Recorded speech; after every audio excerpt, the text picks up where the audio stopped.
Good evening, everybody, and welcome to the big show, the Biblical Rogues Gallery. It's Thursday night. We're going to talk about the book of Romans, and we're going to actually tonight get right into it. But before we get right into it, we're going to almost get right into it because I want to introduce the panel. First of all, as always, I have with me Braxton Hunter. Braxton, how are you doing? I'm doing great. Good to be here with you, my trusted sidekick on your own adventure. Right. All right. Well, they know who we are. This is Trinity Radio. So let's go to MJ Jackson of the Urban Apologetics Institute.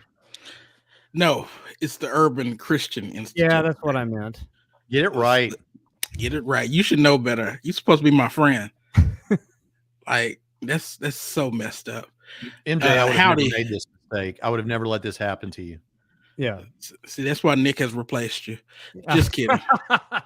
That was Braxton. That was me. I'm old. I'm allowed to have memory. I turned 47 in March. I'm allowed to have I'm having memory issues. Okay. Well, tell us about MJ. MJ, tell us about MJ. Well, I have a YouTube channel.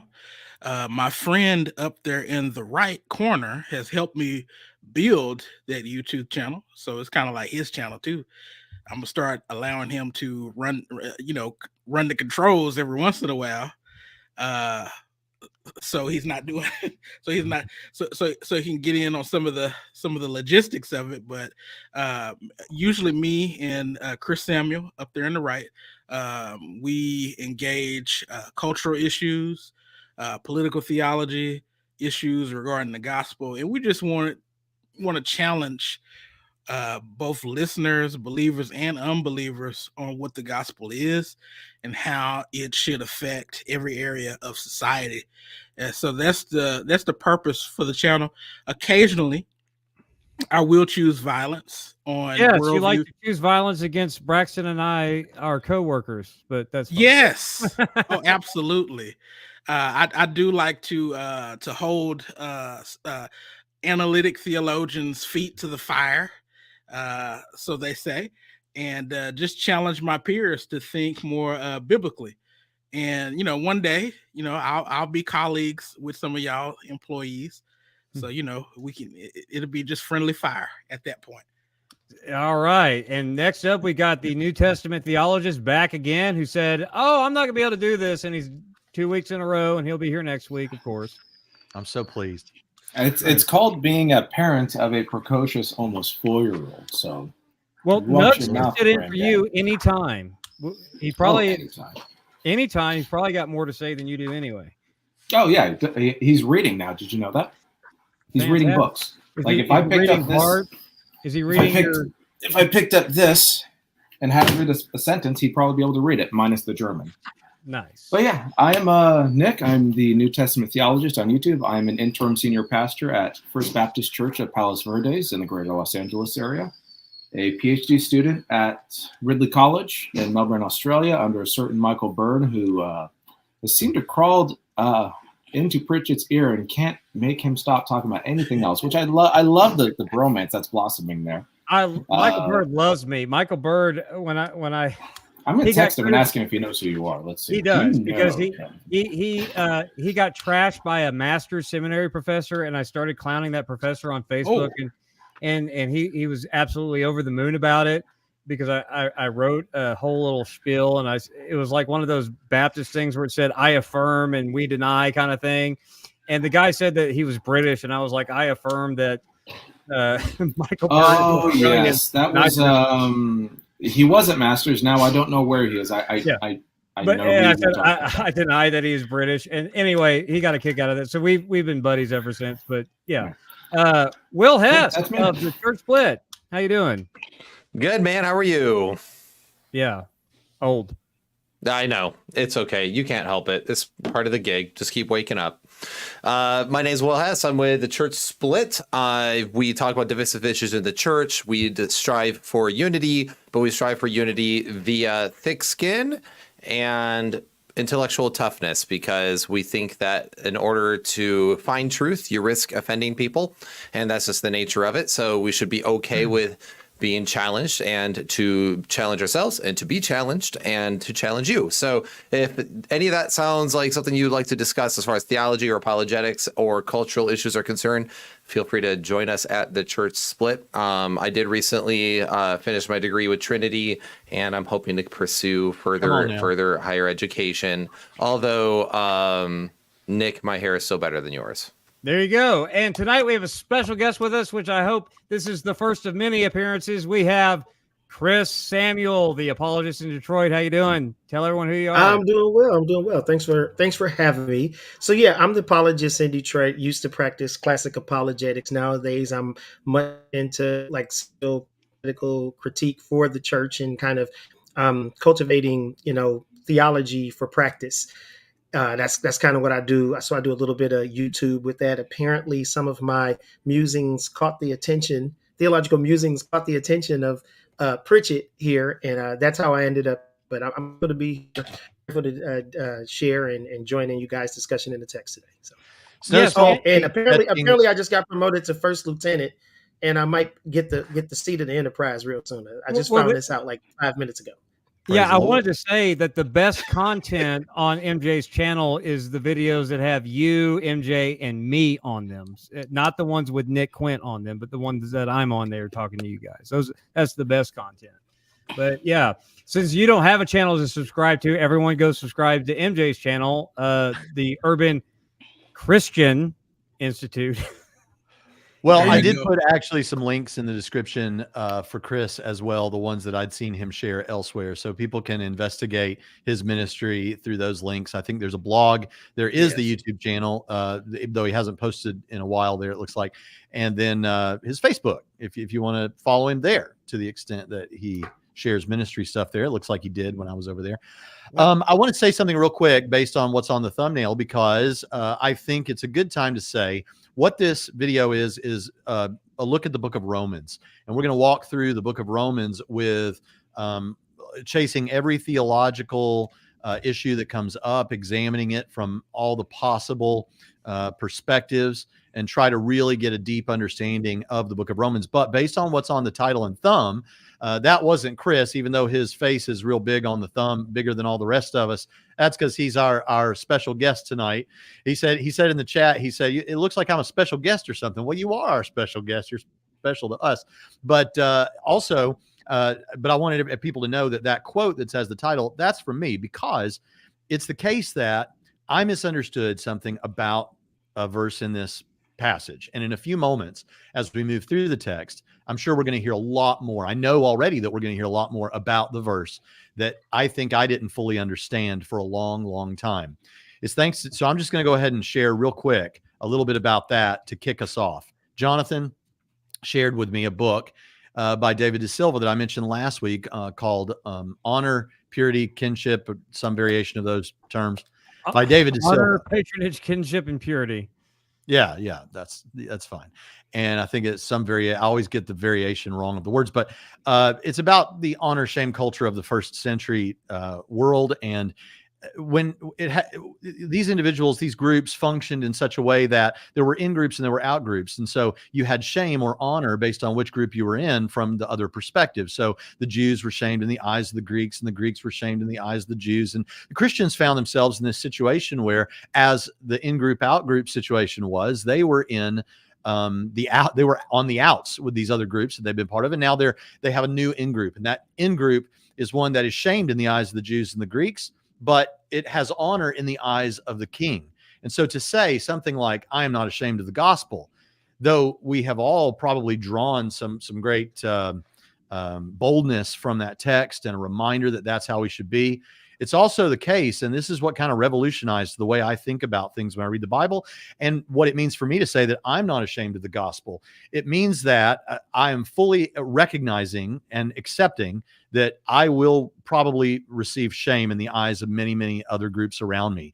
And boy, are we living in a time right now in the Western world where that is going to be true for people that still believe in biblical Christianity. And so it revolutionized that, in that now I see that I am now shamed in their eyes. I can expect to be shamed. Well, Jesus already told us that, but I have honor in the eyes of a far greater someone far greater, and that far greater, this far greater gaze comes from our Father in heaven, the Lord, and the Lord Jesus Christ. So I have honor where it really matters. And that just kind of gave me an ownership in the gospel and a boldness that I never had before. And now, since we've gone through all of that, and we're going to hear more about that, and I'll talk more about that when we get to the relevant portion as we're walking through this today. But now I feel like I'm being outshined a little bit by a new face that has appeared. And that's Nick's boy. And we're glad to see him here with us today. Hey, everybody wave. Hey. All right. See, they see you, buddy. They see you. All right. So now, Jonathan, with that in mind, take it away. Yeah, let's go straight into the text. Our text tonight is Romans 1, 8 through 17. And so I always call on somebody to read. So if you can pull it up on the PowerPoint, I think I'm going to bug Will to read our text for this evening, and then we'll start breaking it down. All right. So Romans 1, 8 through 17 says, "For first, I thank my God through Jesus Christ for all of you, because the news of your faith is being reported in all the world. God is my witness, whom I serve with my spirit in telling the good news about his Son, that I constantly mention you, always asking in my prayers that if it is somehow in God's will, I may now at least succeed in coming to you. For I want very much to see you, so that I may impart to you some spiritual gift to strengthen you, that is, to be mutually encouraged by each other's faith, both yours and mine.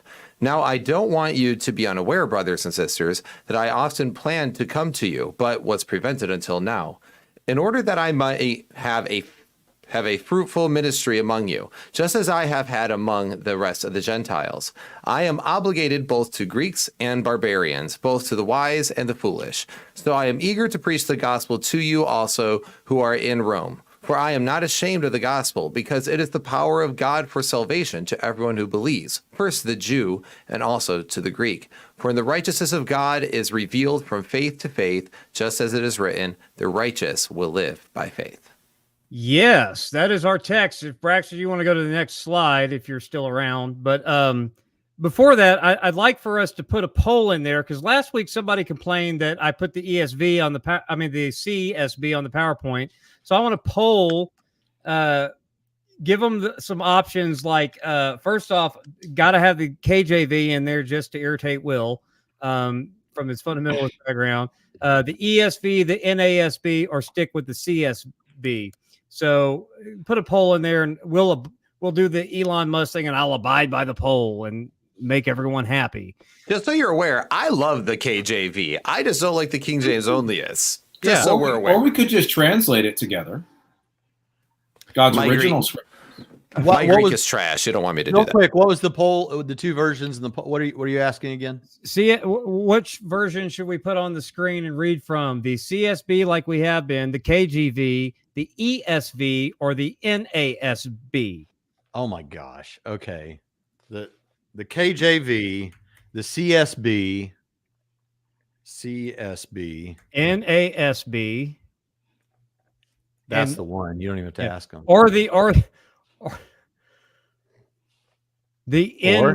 NBT, the Nick Bogus translation. You can put. I'm just kidding.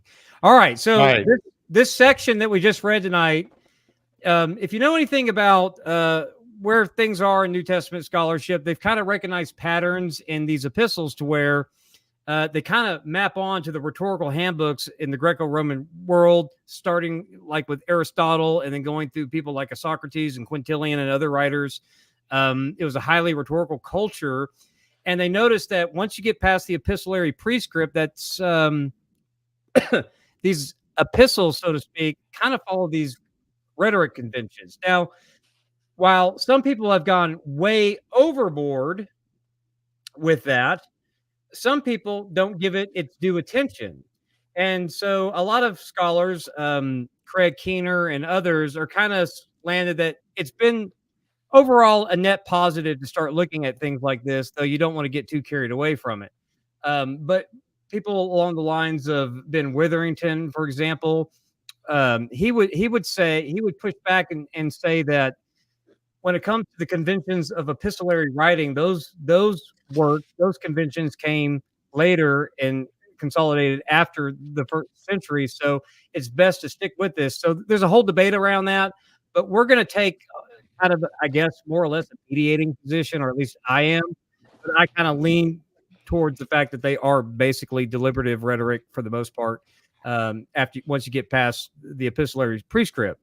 And so you could basically, according to the conventions of Greco-Roman rhetoric in what's called the disputation or whatever, you have this setup, and the first parts of it would be what's called the exordium, and that's where you announce your subject and state your purpose, and you establish your credibility with your audience, and you appeal to the shared ethos between you and the audience. And in fact, a Thanksgiving type statement, even in the form of a prayer in Paul's terms, would be accounting for that in normal speeches. So that's not unusual for it to be in the form of a Thanksgiving, to kind of establish a rapport with the audience.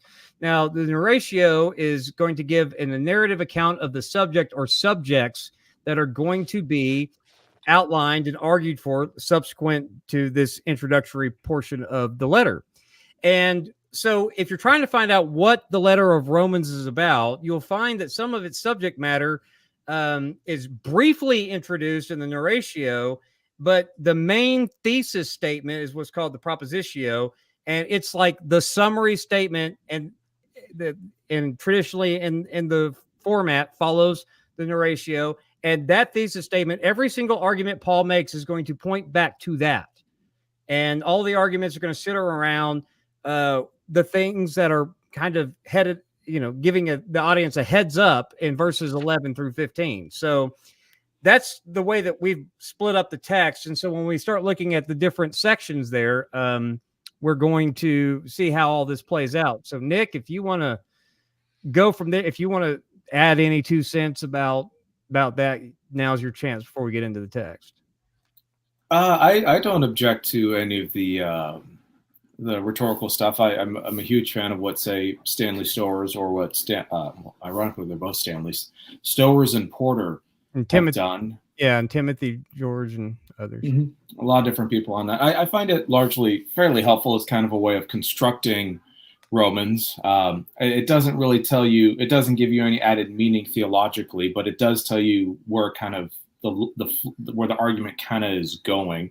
And just so we're all aware, we're not saying that this is a hard and fast rule, but these are principles that we see kind of generally throughout ancient rhetoric and ancient literature. Here, and I think Paul mirrors that fairly well.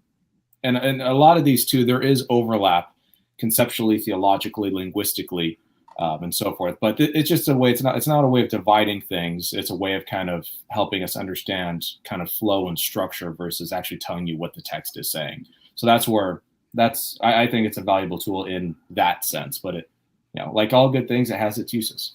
Yeah. But Anybody else? Don't expect your car to fly you to the moon. That's all I'll say. Let somebody else chime in real quick before we go to the next slide, or not.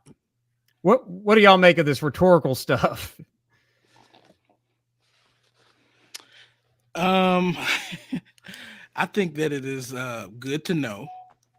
If you're gonna make a career out of it, teaching, maybe for Trinity or something like that, is really good to know, because you got a lot of socio-rhetorical classes. But I am interested in, how it helps me establish what everything means. So I guess I'm a pragmatist like that. Yeah, that's a good cash value question, Pritchett. What would you say for the average person in the pew? Is there a cash value of understanding this kind of content? Absolutely, because you can get lost knowing the structure, especially the purpose of the dispositio in how they structure speeches in the ancient world. You can break these down into the sermons and acts or everything else. And once you can start pinpointing these different aspects, you can see what are they going to be talking about and what is that thesis statement. Once you find that thesis statement, and I think people already knew with a book like Romans that 16 and 17 is a powerhouse statement anyway, so that seems to be a thesis. But when you're going through a long letter, and this is Paul's longest letter, you can get lost in the weeds sometimes in your exegesis trying and forget that it's got to relate back to this stuff. These are his purposes in writing that's spelled out in the ratio and then in the thesis statement. And so if you're not careful, some of your exegetical decisions can veer off the course because you're not matching them back to Paul's intent. Because him or Tertius or whoever, they're trying to structure this in a way that's going to be the most compelling, because Paul does want to. There's three branches of rhetoric, and Paul is using deliberative rhetoric because he does intend to persuade in this letter. He's wanting to win people over to his perspective. So I think it's helpful in that sense that if you can't relate the various sections of Romans back to these verses, you might have gone off. Okay. All right. Helpful. So let's take a look at the exordium. Yeah. So one of the things that struck me is, Paul always, he says first, and then he never gets to a second, right? And that's kind of the same thing that happens in Romans 3:2, where he says first they were entrusted with the very words of God, and then he never gets to a second, right? At least not officially until you get to Romans 9:3, where he lists off all the other benefits that. So it's kind of interesting that he says first, and then, just kind of leave it at that. Yeah. Before you go on to the next bullet point, Mr. Phil Fox says, Prime, are you saying that the entire letter of Romans points back to these two verses? Yes. And Amber says about the previous point that we were talking about just after MJ, not using the fancy nerdy language, but teaching the basic ideas can really help people read the Bible better. I've been using it with my study group, and they have grown so much from understanding it. Well, praise the Lord. So, Nick, do you agree with that the whole book points back to these, or anybody in the group that wants to? Is this agreeable? I mean, I think so. I would push. I would argue that probably Romans 2-4, the installation of Christ as Son of God, empowered by resurrection from the dead, is kind of you might say the tip of the spear, and these two verses are kind of the rest of the spear, so to speak. If you're doing like a needle and you're threading something, I was homeschooled, so I was around sewing all day. So the tip of the spear goes through, and you pull the rest of it through. The rest of it through is those two verses, and everything seems to kind of flow around those two verses, at least at a thematic kind of conceptual level. But without the resurrection of Jesus, as Paul says in the very beginning, you don't have an epistle to the Romans to write at all, because you don't have a church in Rome, because Christ is not risen from the dead. So we want to keep that in mind as well. Yeah, and I'm sure since we're about to get into the content of the passages and not just this organizational discussion, I'm sure that people will have more comments. Does anybody have anything else they want to chime in at this point? Just can't wait. Well, yeah, sure. But I think the one thing that always helps me with Romans is, one, when you consider, as I mentioned a couple weeks ago, I mean, just the cost of it was a lot to just write this sort of thing, probably. And so I don't think any of it was by accident. So, and Paul almost seamlessly flows from topic to topic, but he's constantly planting the seeds, and they're constantly kind of like flowing in and back on themselves, as a Pharisee would in the first century. So even though the structure seems, for I think a lot of non-Bible nerds, they don't see the importance of it. But when you get into it, you actually just see why he's doing this, because it is this social rhetorical presentation to persuade. But in order to do that, he constantly is planting seeds and circling back to them. And I think, and this is more, I agree with NT Wright on this part. I think this wasn't something that he just wrote flippantly. I think this is probably something he practiced over time. Similar speeches that he'd give when explaining what the gospel of Christ was and stuff like that. So I think we see some of his teachings of his general, maybe orations, now finally kind of being actually written out. So even though it might seem like it's not that big of a deal, but if you understand how these things do circle back, it will help bring clarity to keeping you anchored instead of getting some really strange theological beliefs because you weren't anchored in those things. So yeah, this is what I like to call the Braxton Hunter portion of the letter, because Braxton is the good cop around Trinity Radio, and the first thing he wants to do is like, I thank God, my God, through Jesus Christ, right? So that God is, of course, the God that's shared between him and his audience. He's like, through Jesus Christ. for all of you, because and then he's like trying to compliment them, saying the news of your faith is all over the world, right? And of course, it probably just means the Greco-Roman world, but Rome being the center of the empire, it seems like he's also tipping them off, maybe that, by the way, that means everyone, because you're so renowned, and news is everywhere, that you've got eyes on you. And we know from having the benefit of everyone's read Romans, right? But if you're hearing it for the first time, you can see how Paul is kind of setting up that, the news of your faith is being reported and all of that. And by the way, that means people are watching you. And Paul knows, and they probably know, that there are problems in the church that Paul has to sort through. And so I think that while it's a compliment, it's one of those Braxton Hunter compliments that's also going to remind you of something that you need to be aware of. Well, thank you. Yeah. What would you have said to them, Jonathan, if you just opened up? I would always start the way Paul starts. Give me money. Thank you. No, I would just start ripping into him but Paul was the founder of the Church of Galatians. He's got to do this because I think he's walking a tightrope, because he wasn't the founder of these churches at Rome, but yet at the same time, he's got to establish authority, but it's an authority that they will recognize, and they have reasons. We talked about this in the introduction, reasons to not trust Paul, because Paul's got to clarify certain things that they've heard about him. We know that from Romans 3. And why don't they say, as some have slanderously said that we said, let us do evil so that good may happen. So he knows what he's trying to establish here, but he's got to walk a tightrope. Well, almost seems like he's approaching them like brothers or sisters more than anything, right? Like he's not coming in like the big authority figure.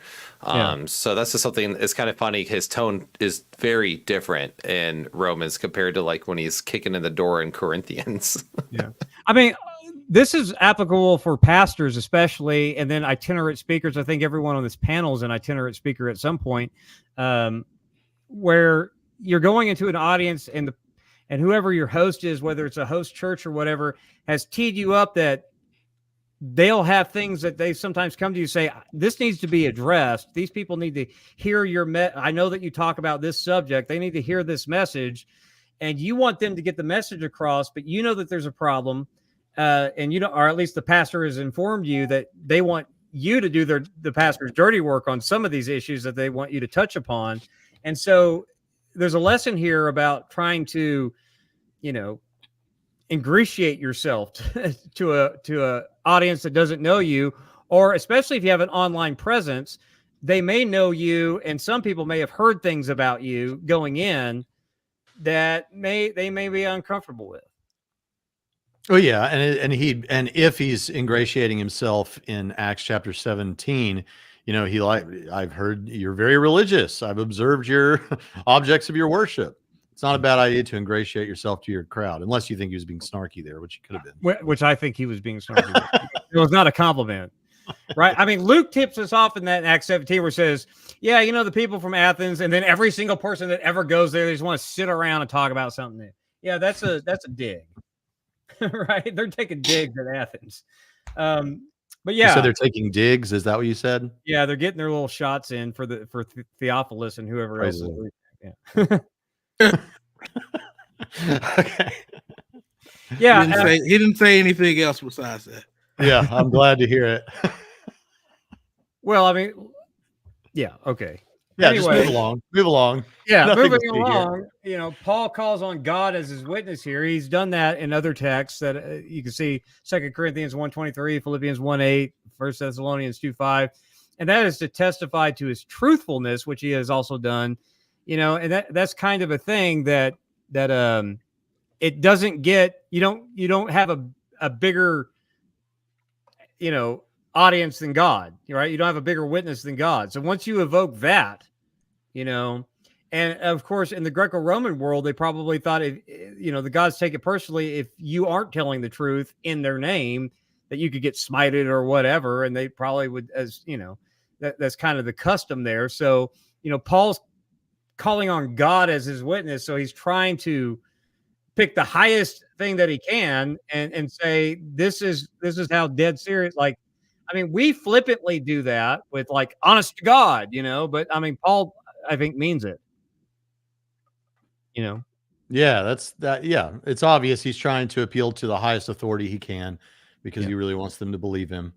Okay, so my spirit. Yeah. When he talks about my spirit, there's like some debate whom I serve with my spirit and telling the good news, right? That's the first evocation of, the gospel here. What does he mean by my spirit? Because the commentaries kind of give several different options. I limited it to 4 because some of them sounded almost similar to the 4 that I listed. But what is he talking about here? Or what do y'all think he's talking about here? A, the Spirit of God in Paul. B, some kind of spiritual service that he's performing in his presentation. Is he just trying to make a statement that he's sincerely or wholeheartedly doing this, or is he talking about like his spiritual side versus his material side? What does he mean by? You could argue for a decent combination of several of these. I think the one, I mean, I would take it latruo there, to serve, to minister, to render kind of a priestly service, religious service, kind of that sort of verb. Will come back again and later in Romans, specifically Romans 12 through 15, where Paul will seemingly use priestly language to describe his vocation to the Gentiles. So that could be a little seed that he's dropped now and we'll talk about later. But for whom I serve in my spirit through the gospel or in the gospel of his son.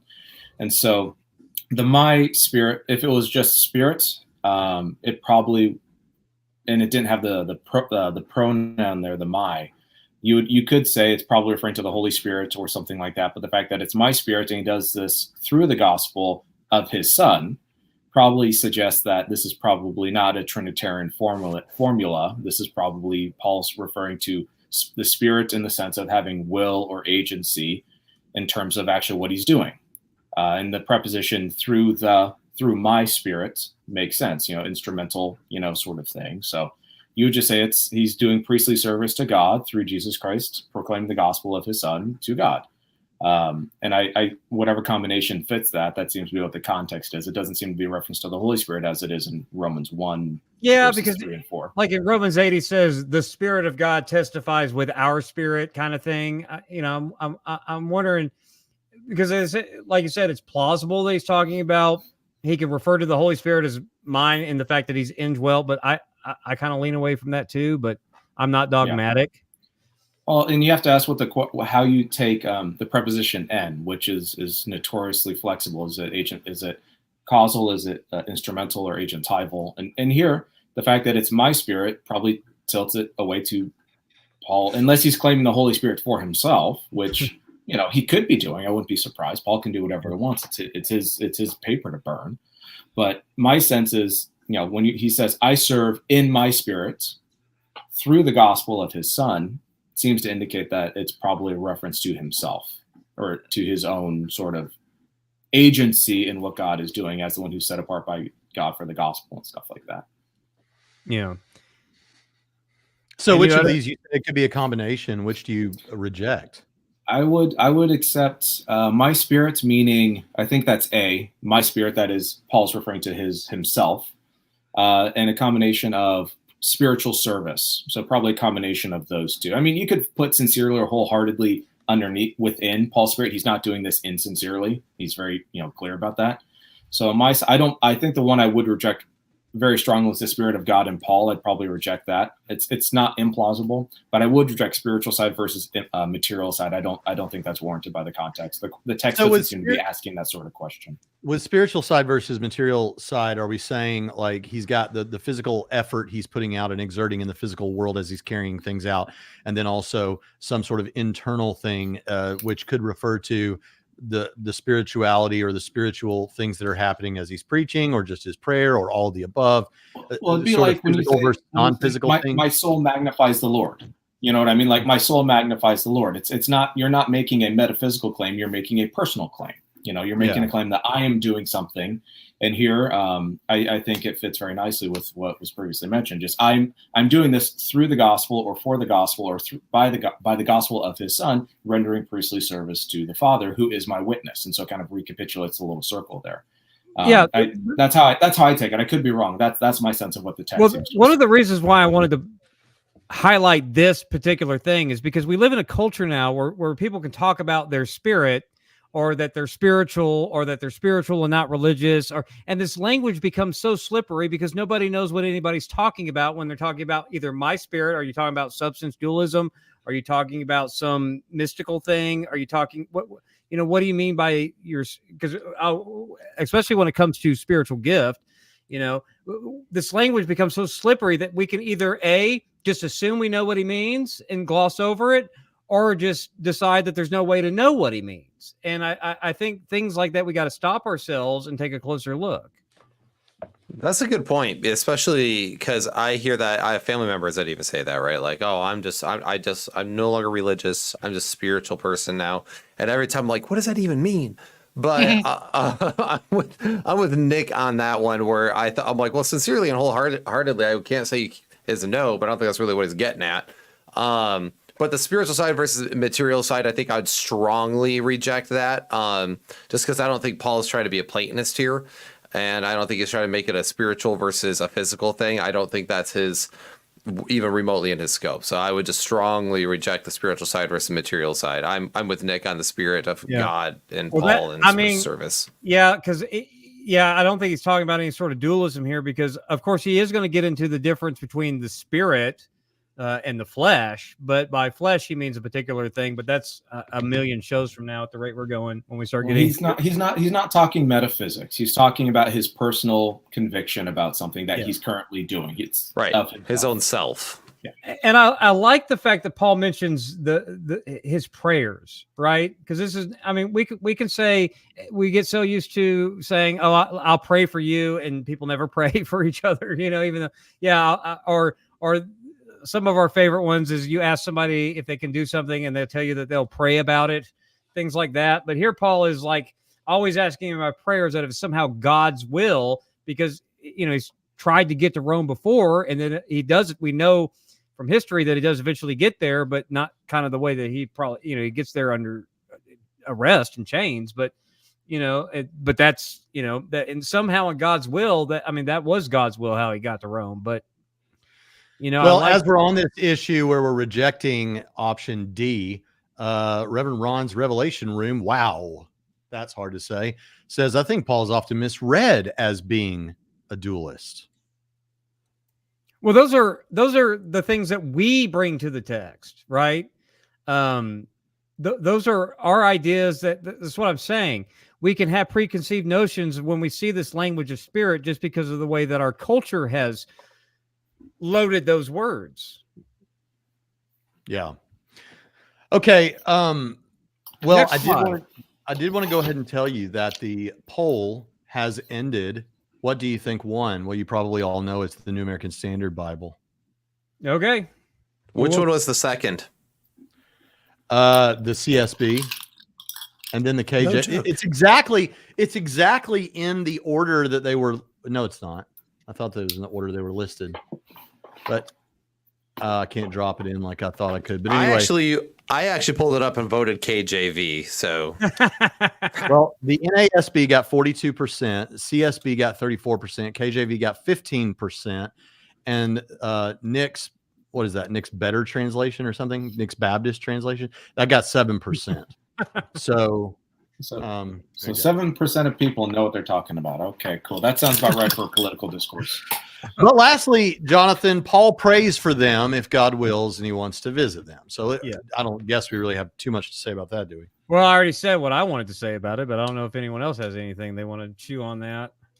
Well, I actually think it would be. Go ahead. Oh, go ahead. No, MJ, no, I did a lot of talking. You go. The dude with the lesser beard's got to go first, so I abstain. Don't take that. Don't take that. Well, at least I know how to brush my beard. Holy crud monkeys. I don't know if you're talking about this is from my wife and my son playing with it. No, y'all go. Mine might get us on a rabbit We have trail. So two everyone else go. PhD candidates fighting over whose degrees are better, but one of them went to Fuller, so the other one who didn't go to Fuller has the better degree. I'm just putting that up there. Yeah, Nick already told me that my degree is not worth anything, and he wouldn't go to my school if it was the last school in the world. You don't go to Southern Seminary. I don't have too much to say on this. I think that it's Oh, fairly clear. He's praying for them. So, Yeah. that's it. Let's keep it moving. Get to the good All right. stuff. Here we go. Oh, somebody Okay, else did want to say something. The didn't they? chest thumping piety thing and say, MJ, all of it's the good stuff. Even all Of those chapters in Second Chronicles, it's just names, is God's word. Of course. You know, my dad raised me saying, look here, you folks out there that have red letter edition Bibles, you need to understand it's not just those red letters that are the words of God. The whole thing's the word of God. There And you if go. he said that right now, I'd shout amen. Look, I think when Paul told certain people to go chop their stuff off, that was good. So, I agree with you. All of it's good. Yeah. Well, on All that right. note. Yeah, on that Yeah. note. Okay, he once again brings up he sincerely wants to see them impart a spiritual gift. What is the spiritual gift? Because there's options here. He could be talking about the charismatic gifts. He could be talking about his presence and his teaching of the gospel when he gets to Rome. Some commentators are even saying these, which is weird, and Ben Witherington points out this is weird, that the letter of Romans itself is the gift, which is weird because why does he want to impart a gift if he's already sending the letter that is the gift? That doesn't make very much sense. That's dumb. Yeah, but I think he wants to lay hands on them, tell them to lift their hands and receive it. well, that's one of the things that they kind of mentioned, kind of give an apostolic the apostolic laying of hands, since it was probably there's no apostle that necessarily did what we read about in Acts or whatever. And verse 12 answers the question of what kind of spiritual gift he's talking about. Yeah. Like that is that you and I may be. Sorry, I don't have the mutually encouraged. Yes, mutually encouraged in or by one another, faith mutually, and both yours and mine. Like that's the spiritual gift, mutual encouragement in each other's faith. Right, I was gonna say it's like it seems like it's just a general blessing. Like I want to bless you with a spiritual gift, kind of like whenever I visit Trinitysem, I know that I am a big spiritual blessing to Braxton and Bridget. Are you sure that Paul does not want to correct Peter's bishop selection? Yeah, I mean, he already did. He told him to eat with Gentiles in Galatians, and Paul won that one, so he's already corrected Peter. Yeah, we all know. Also, the charismatic gifts thing, I'm sorry. Like, I just think that is also an absurd view of this passage. But I'm also not a speaking in tongues, like, Handala Shandala kind of guy either. well, So. I am, and I don't think it's that absurd. I mean, it does get into the spiritual gifts later in Romans, but I don't know the fact that he leaves it vague. But I have to push back on Nick there, because he's like saying, he's like, yeah, I want to go there. I very much want to see you so I can impart a spiritual gift to strengthen you, which implies they need strengthening. And he's like softening. He's like, that is, we can mutually encourage one another. Right? No. I already thought Nick's way before I heard him explain why, because because it sounds very much, and understanding all of these parameters, it does sound very much like what we would call it in the South is he wants to go love on them. He wants to go encourage them, love on them, impart some wisdom, and then do the same for him. But he says he wants to go there so he can give them a gift and strengthen them, and then he's implying they need to be strengthened. Yeah, that's what you do when that's someone. That's what the verb means: mutual encouragement, mutual strengthens. Yeah. No, I think you're trying to make this too much of an either or. I may impart this Quiet, gift Meg. to strengthen you. and then he walks back that statement a little. That is this mutual receiving. You're speculating that he's walking. Yeah, I mean, we've got the mind of Paul in Pritchett's hands right now. Okay, cool. And I don't know why the rest of us are here. How lucky you are. No, I very much want much to see you so that I may impart a spiritual gift to strengthen you. So, and that is the tutat day, but that is that we may be mutually encouraged by one another. I think he's imparting to you, and he wants mutual encouragement, and that's the same verbal language that he uses later about mutual welcoming and encouraging in Romans 15 and 16, specifically with Phoebe. I think he's saying, I'm going to sort some of this stuff out by strengthening you with a spiritual gift, and then, but we're going to mutually encourage each other. That's too combative. None of this looks combative. Nah. If you want combative, you're in the wrong epistle, dude. You got to jettison back about 5, I don't 10 think years. It's combative. I think it's just a slight jab in there, laying down something that he's going to straighten them out on the weak and the strong. This isn't Corinth, dude. This isn't Galatia. Fight. Like, okay, I'll let you speak, Rich, and I'm sorry. Go ahead. No, I've spoken enough. I just think he's making a statement that he is going to impart a spiritual gift to strengthen them, and then he softens that by saying, by that I mean we're going to encourage one another. Okay, then you think we have to speculate. So what do you think it is? You do think it's charismatic gifts, like sign gifts or something, Pritchett? Well, as far as what the spiritual gift is, I'm asking this panel of experts because I don't have a strong. Yeah, but if you're going to swing a bat at their explanations, you need to be standing on. You want other people to carry your interpretive water. Come on, Pritchett, man. Come on, Pritchett. Let's get. I'd actually argue. No. If you're right, then I'll argue that it is the charismatic gift because we see that charismatic gift and language. Gift language use all throughout Romans, so you could actually make that case. But you got to stick the landing on it. For him? Because he's not going to make it. I'll make it. No, I'll make the case that Paul intentionally leaves it vague for the very reason that he hasn't been to Rome yet. He knows that there's problems, so he will impart whatever spiritual gift is necessary to unify the church, and that's why he intentionally leaves it vague. And notice in 12, in chapter 12, the gifts aren't necessarily the charismatic ones that he lists there. Mm-hmm. I'm not saying I agree with it. I'm saying you need to give an answer for that. I'm sorry, Will. Go ahead. My bad. No, you're good. I think that's prime. I love you, buddy. But I think it's too much of an either or. Like, if I'm saying I'm going to hey, I'm going to, what is it here that I have in the NASB? That impart a spiritual gift to you. Like, I'm going to visit another church. Like, hey, I'm going to be a spiritual blessing to you, impart a gift to you, and by that gift, which it would be like speaking or being a blessing in general, I am blessed in return. I think it's a mutual thing because to be a gift usually means that you're also going to be blessed in return. That which you give, you're going to receive. But prophecy is the only one in Romans 12 that we could constitute as like one of the more supernatural. They're all gifts of the Spirit. They're all supernaturally empowered by the Spirit, but prophecy is the only, because the rest of them is teaching and encourage, mercy, leading, serving, that kind of stuff. He uses that. It's not impart language. We should have it as share. I desire to share this with you. This is something he possesses that he wants to share with them. But that implies mutuality. If we're going to talk. Listen. Oh, mom and dad are talking. Okay, I'm sorry.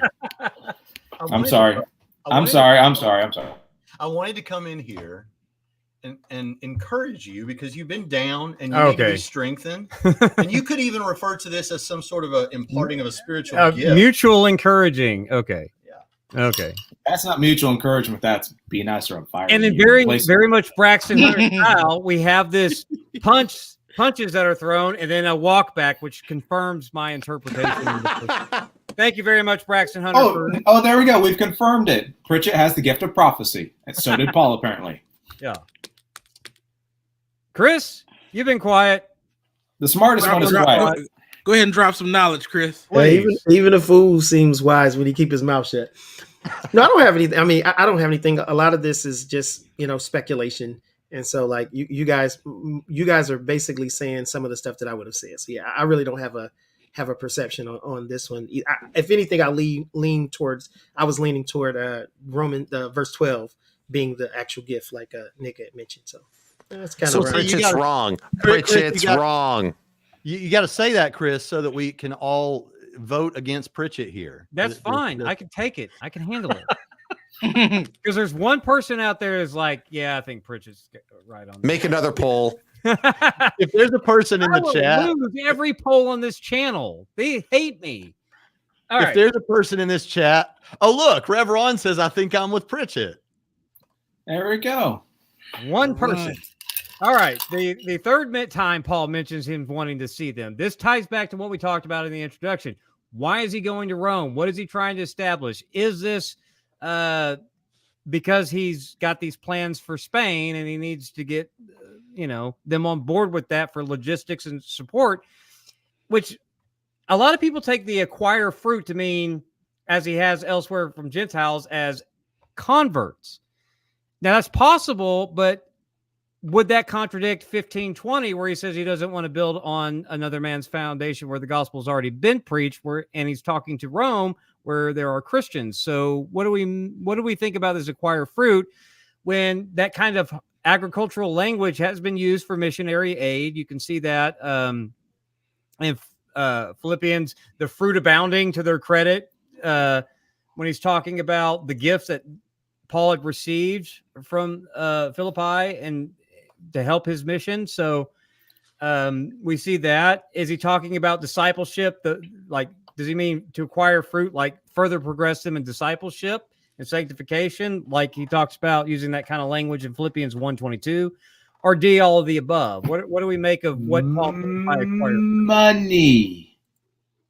Money. That's what he wants. Harvest is slang for money. He wants money. I want to reap a harvest from you, among you. Money. If we take that, we absolve ourselves of any interpersonal, social, rhetorical, or even patron-client relation issues there. Paul has done nothing wrong, and he's saved his own skin with that. It's money. It's slang. It's not slang, but it's a euphemism for money. He wants to reap some money from. What about all that agricultural language about harvesting and what do you get when you sell your crops? When it comes to thank you, Nick. What do you get when you sell your crops? When it comes to converts, you find that language in 1 Corinthians. But we ain't in Corinth, and I'm not sure Paul would want their money, given where their hands have been. So I agree with Nick on this one, because when you look at the book of Acts, you see that Paul was collecting money as he was going around the world to give to the church back in Jerusalem, which was suffering. So it makes a lot of sense. It also makes sense in this conceptual world of patron client in sort of their customs. So I think that's what's going on. I agree with Nick. I think that he's saying it clearly in their language, but it seems implicit to us because we don't always pick up on their idioms or their way of speaking. And Paul never asks explicitly in as many words for the manumission or the liberation or the freedom of Onesimus from Philemon. But we know that's what he's asking for. He doesn't have to use the word. He is smart. And I'm with Pritchett. He's rhetorically a brilliant writer.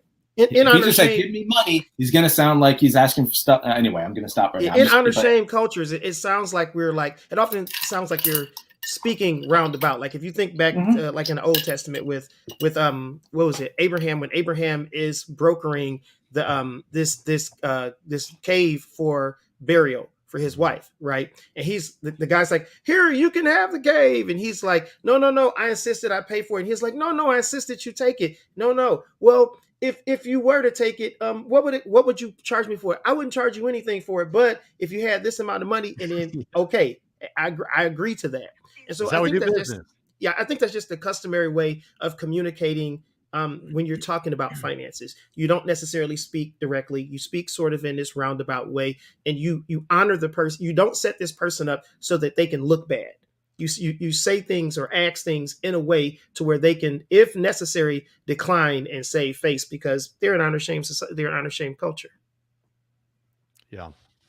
And we do it to a certain degree even now. That is to say, we disguise the way, not in a way where we're trying to deceive. Everyone knows, but we don't just come out and say these financial terms. We might say something like, okay, this family's house is burned down in our community. We're going to take up a love offering, or we're going to bless them with a gift from the church or something like that. And we're talking about money, right? That's what's going on.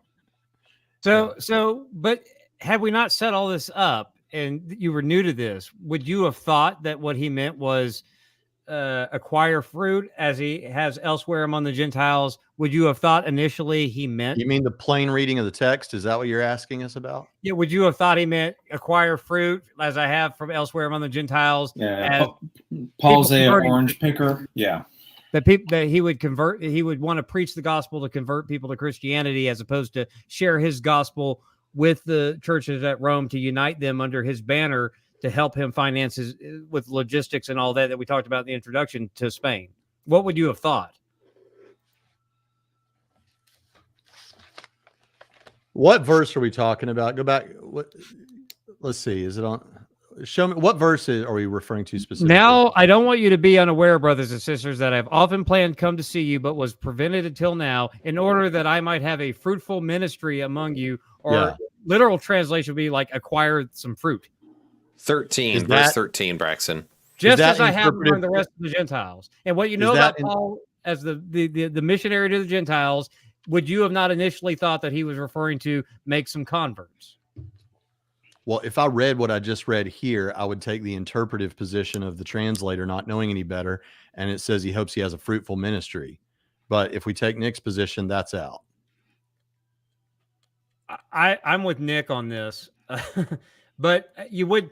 But say it again. Say it again. Hold on. Say it again. I agree with Nick. Nick is super I can tell right now. Y'all have a good day. Smart. He's so... Anyway...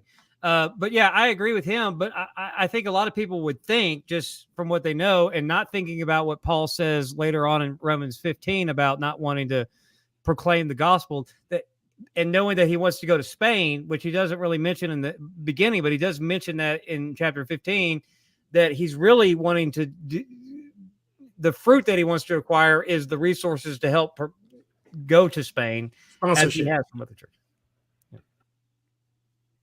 Well, I think the error that a lot of like Westerners would make in this when they're to acquire some fruit is that they would take that as acquire some sort of blessing, because we seem to think like fruit of the Spirit, therefore these sorts of things. So I think that's the mistake that a lot of people would make in this area. Well, if I heard, we don't like to talk about money. Yeah, in church. And that's true. But like if I heard like, so this guy that translates this, or this team that translates this, fruitful ministry, is that, so fruitful. Yeah, you're right, Nick. There's all this stuff about spiritual fruit and bearing fruit and all that sort of thing. But fruitful is just a term that just means something's being brought forth, right? Something is being brought forth that is beneficial. But to Chris's point, Paul does mention, which by the time they received this letter, the collection for Jerusalem would have been on its way, and he does, mention that kind of thing. So I think that, but like I said, the narratio is planting seeds of what we find later in the letter, and so I think he's saying that he was told at the Jerusalem Council to remember the poor, and he's made every effort to do so. He says that later, and so he has received fruit, gifts for that purpose to send back to them. So I think that's kind of sits well with the position that Nick's argued for. Yeah, the notion that this would be spiritual fruit among them, as well as the other Gentiles, like meaning conversion. I mean, this is already a Christian crowd. So I'm thinking that he's talking about some type of material benefit that he could share, like we just said, with the less fortunate. Yeah. Now this last statement, and then the first in verse 16, I think is very interesting. But the last statement of the narratio, and then when you look at the difference between what he's saying here and then what he says in the very next verse, is he says, he says, I have this obligated to both Greeks and barbarians, both to the wise and to the foolish. And these are types of like Greco-Roman cultural distinctions that he's making here rather than ethnic ones, where in the next verse, he makes ethnic distinctions. And what he seems to be going on about here is saying that his obligation to witness to the non-Jewish world is without class distinction here, without honor status here. We talk a lot about honor and shame, where the fool, right, versus the wise. And you can think about the language that he uses in First Corinthians, and we talk about how our best estimate guess is that he's writing from Corinth. So he's got these ideas, socioeconomic scale, whether they're cultured Greeks or they're what non-Greek speakers, which they call barbarians, which is what they would think the people in Spain were, for example. He's making these cultural distinctions that he's obligated from bottom to top, Cultural distinctions that are extremes. Like he's not picking the centrist, he's picking the wide range that everyone would accept. It's, yep, those are the ones over there. Those are the outsiders over there. The insiders are here. You also have to deal too with the, I don't know if I think, to keep going with it, the debt language there. I am under obligation to both Greeks and to barbarians, both to the wise and the foolish. I mean, the fact that you have the noun there refers to someone who's in debt specifically. That's a financial term, and in Romans it's used that way. It's in Romans 8:12, or Romans 8:12, it probably has that idea. So then, therefore, brothers and sisters, we have an obligation not to the flesh, so maybe it doesn't fit there. But that's the word that's used in Romans 15:27. For their pleas do, indeed, they owe it to them. That's financial. So it's cultural, but money is culture. Whose image is on the coin? What does the coin do? What do all these things do? What does the economy symbolize? How are things bartered and traded? Through social honor. Or you might just call it at this point, it's social currency. And so here, if he is under obligation or indebted to both Greeks and barbarians, both to the wise and the foolish, that tells us that Paul is not a stickler about where he gets his money from at the base level, but also shows he's no respecter of persons, which becomes a major theme throughout Romans as well. God does not show favoritism or partiality. So the fact that Paul takes it from the wide extremes, from Greeks and barbarians, foolish and wise, and they're not identical. It's not as if Greeks, and barbarians, or Greeks are the wise and barbarians are the foolish, but it's that he's making a distinction that he's basically saying, I'm living under the gospel of God that I preach. I'm consistent on this point. And that's a point that he has to make consistently in Romans, because if he doesn't, his gospel and his mission and his church and his legacy fall apart. So to summarize that, I realize I said a bunch very quickly. I'm under obligation. I'm indebted to Greeks and barbarians, means I take money from everyone. I'm engaged with everyone. I don't show favoritism or partiality to who I engage with or who I'm friends with. I am going to barbarians and Greeks, so on and so forth.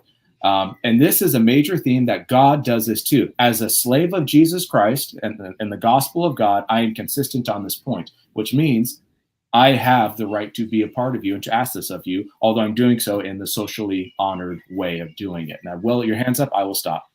No, I just wanted to quickly clarify for the audience who might not be aware of how the Roman culture worked. Why? Because you don't see throughout Pauline letters, you see a lot of Jew and Gentile comparisons. But we see here there's a discussion of Gentiles, barbarians now, and Jews. And that is important because basically in the Greek Empire, you were pretty much considered a Greek or a Gentile, or you were a Jew, right, in this area. The barbarians were basically all those outside of the Roman Empire. So my last name is Hess. I am German.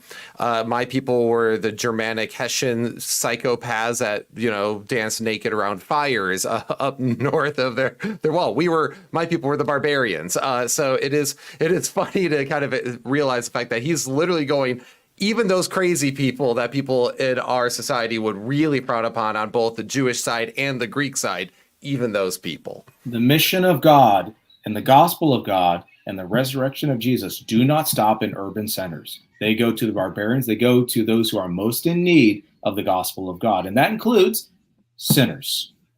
That'll preach. Well, here we have Deja Vu Disciple saying, but doesn't this make it sound like Paul is saying the first thing he is going to do is trade spiritual gifts for money? I mean, that's what prosperity preachers do all the time. But that's not an answer. I think, well, I'm sorry. It's a great question. I don't think that's what Paul's doing. Okay.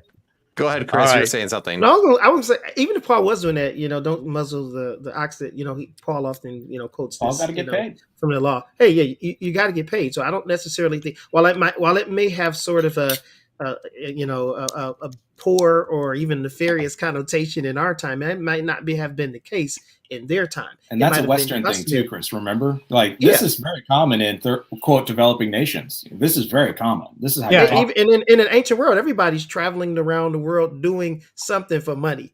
Whether you're a magician, whatever you are, you're traveling the world. You're going to epicenters, and you're either trying to make money for yourself or you're trying to raise money for a cause. So I don't necessarily think that would have been a bad thing, even if it is kind of offering that connotation. And Paul is doing that very latter thing, raising money for a cause, telling these Romans that your faith is renowned all over the world. And so we can carry that if you can unify your church and you guys can sponsor me.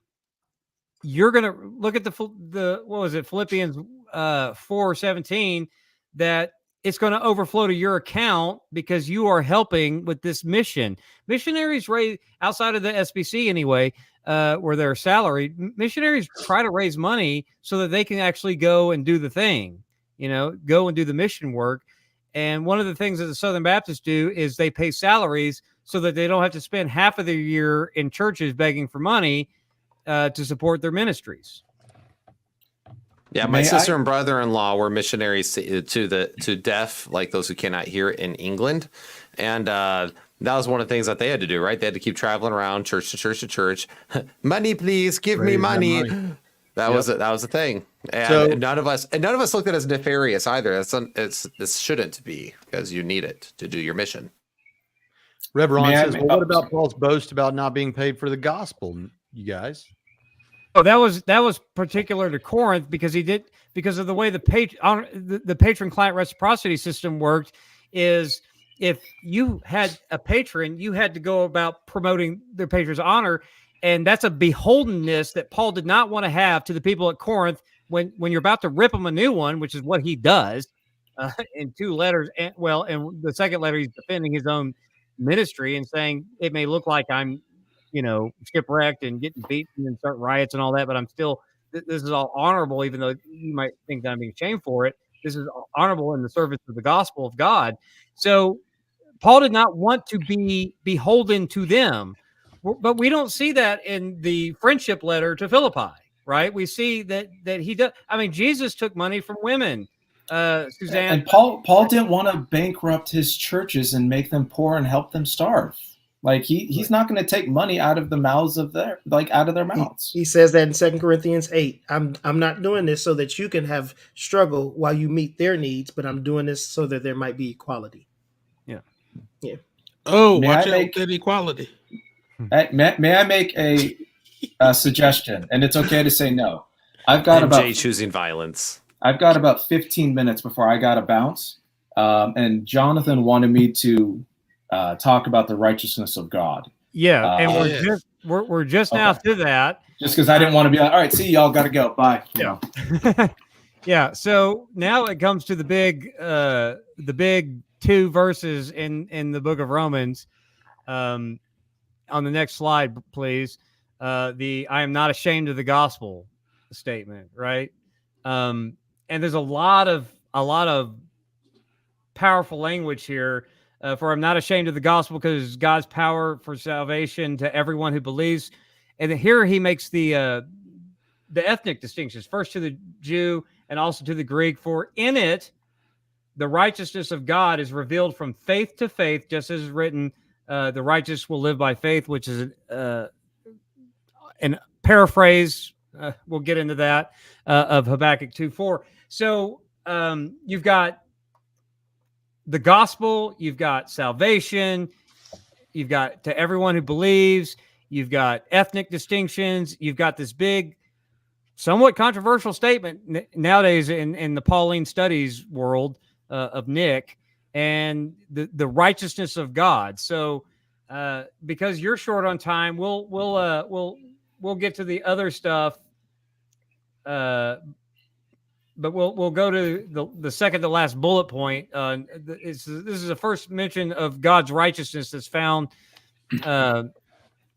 in Paul's gospel that he's about to unpack. So why don't you give everyone a survey of the literature right now of what people are fighting about, what that means, Nick?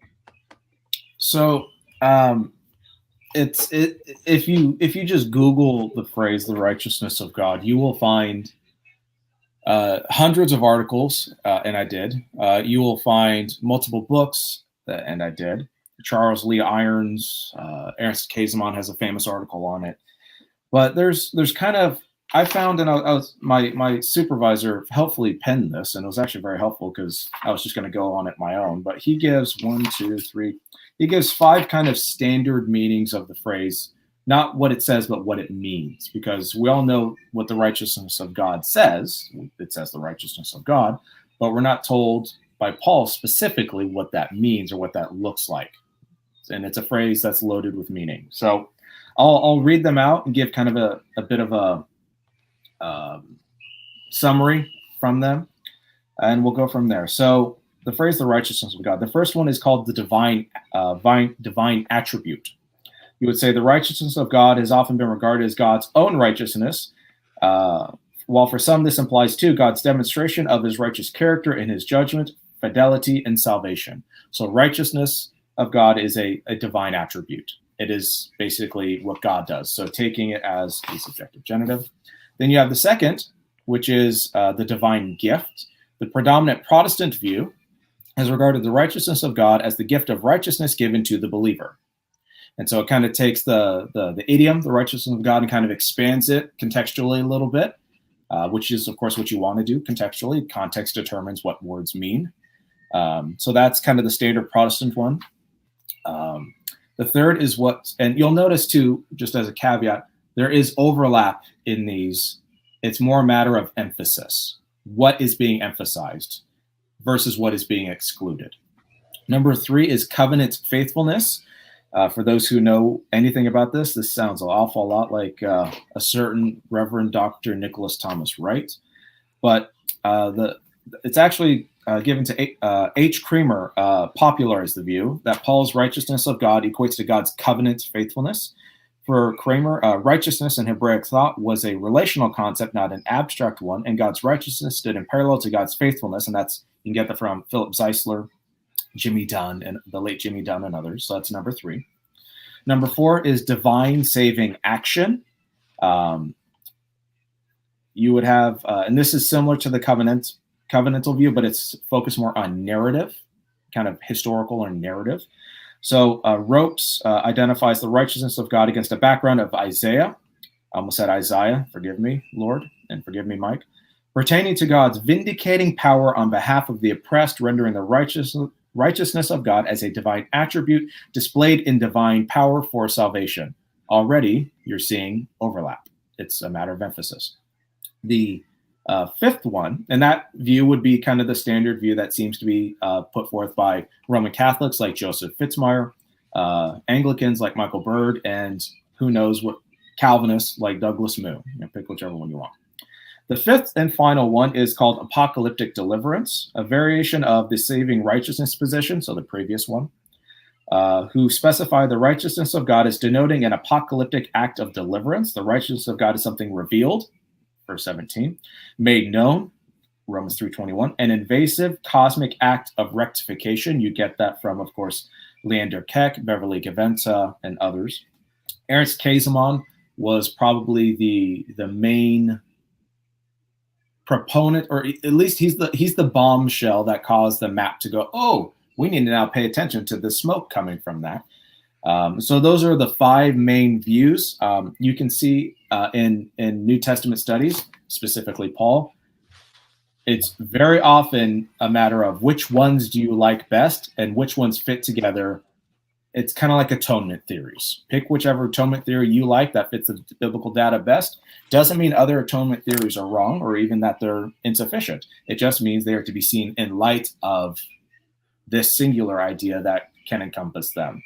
I'm not going to tell anyone what mine is because I think it's rather obvious, or I should say, I think it's obvious. If you want me to explain it, I will happily do so. But those are the 5 main views. And just to cite my source, because he will kill me if he sees this video, Michael Bird's article in the Dictionary for the Study of Paul and His Letters, 2nd edition that came out this year. Is he in the 1st edition? I have no idea. Okay. Because I don't feel like buying the 2nd edition. That's a good reason to ask the question. I'm with like you said, because this topic, I mean, obviously you could go with an attribute of God. Of course, God's attributes deal with righteousness, and of course you could extrapolate a lot of these things. But I agree with NT Wright that the biggest thing that's probably like that I think centralizes this idea of covenant faithfulness.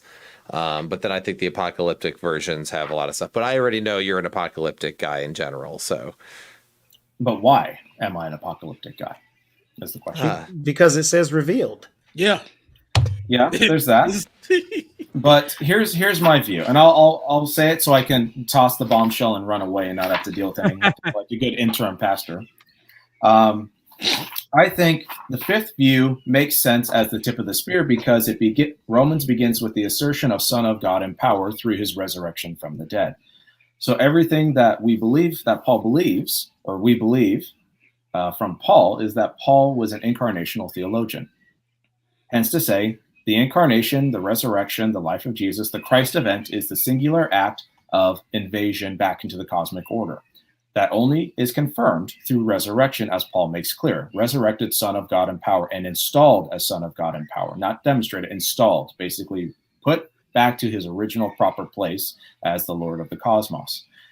That means the apocalyptic view, in my mind, makes best sense of all the data and helpfully includes the divine attribute of God's righteousness. God's something that God possesses as a subjective genitive. That is, it's God's thing that God has and even God is. It also fits nicely with the divine gift that God actually gifts people something specifically as a result of that invasive power. It demonstrates, as it is spoken through the prophets in chapter 1, verse 1 and 2, that God's faithfulness to the seed of Abraham is summed up in the incarnational resurrection of Jesus Christ. And number 4, you don't have the apocalyptic without God actually doing something through the apocalyptic invasion. So in my mind, all 5 are correct, but it begins with the apocalyptic reality of Jesus Christ's resurrection that therefore clarifies everything and confirms everything that Paul believes about Jesus Christ. So I will stop there. And all that's possible because of God's covenant faithfulness. Yeah. I was going to say, I'm kind of with, like atonement theory, I like to pick and say yes more than no. Even with some of the moral government stuff, I think is okay to incorporate. And I know that we have is like Baptist thing is to just pick what you want off the theological buffet. But I think the apocalyptic thing is if for some people for atonement theory. Well, yeah, I'm old.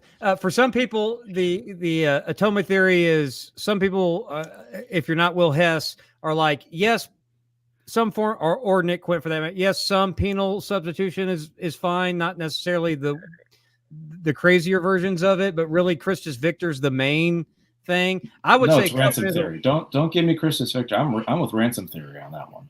Okay. Anyway, but for me, I think covenantal faithfulness does the best job as being the container for the rest of it. I know it's easy to say in a post-Platonist West that the attribute is the container for all the other things.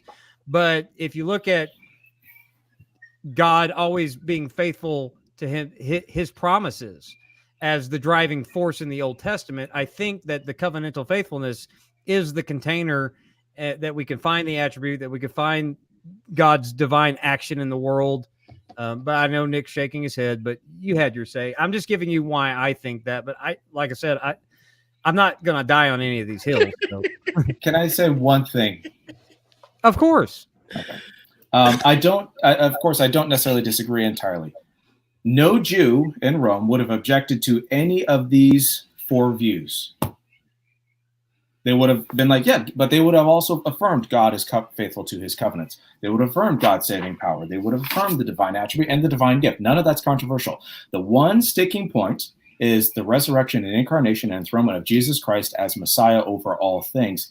And that is a sticking point because in Romans 9:5, when Jesus Christ is called God, you can see why every first century Jew who was not a witness to the resurrection would object.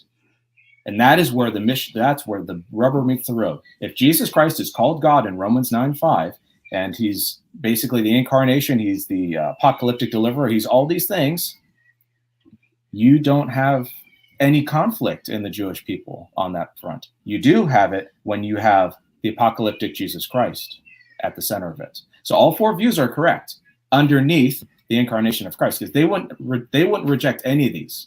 They would reject the apocalyptic element of the pre-existent Jesus Christ coming to heaven to show us the way, to quote the old hymn. Right, but I don't know if that's Paul's emphasis when he's trying to unite Jews who have been converted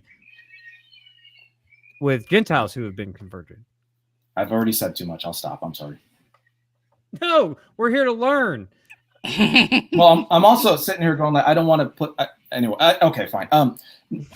Okay, here. If Jesus Christ, shush, you've got the rest of the string.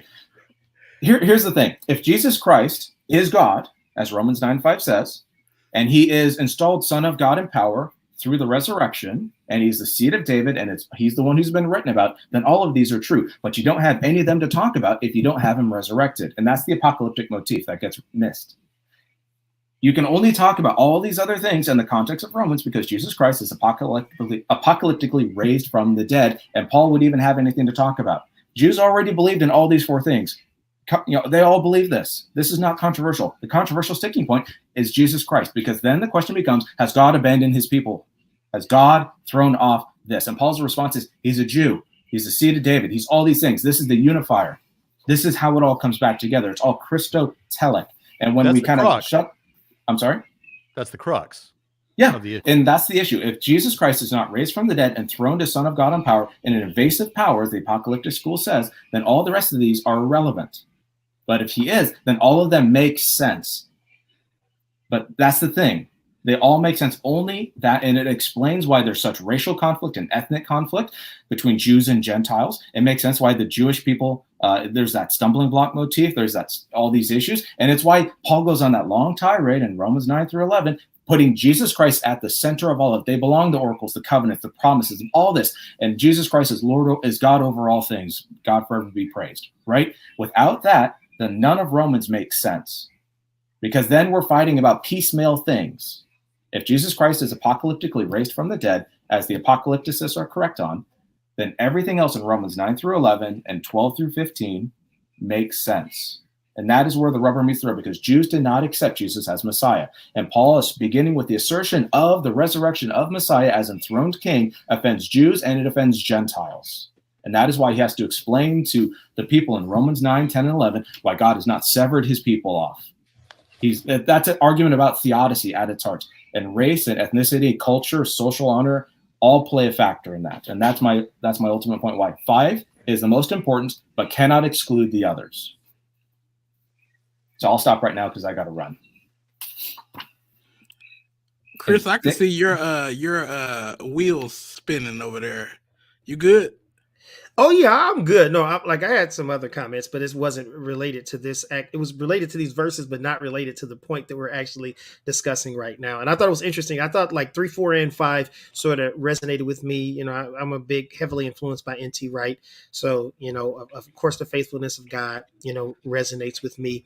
I'm sort of new to understanding apocalyptic. So, you know, I'm still kind of reflecting and wrapping my mind around that. But I thought that Nick made some, compelling points as he was, pointing out emphasizing why apocalyptic has these elements that really tie things together really well. But again, I'm sort of new to apocalyptic, so it's hard for me to. I don't want to shift until I've sort of absorbed a little bit more. To use let me just ask this to Pritchett, because I know he really, is not an apocalyptic guy. I mean, what does covenant faithfulness do for Jesus breaking the power of sin and death? I mean, what is covenant? How does covenant faithfulness explain that? Well, like besides destroyed penal substitutionary atonement, we're talking about a yes and to all of these, and we're talking about what is the container.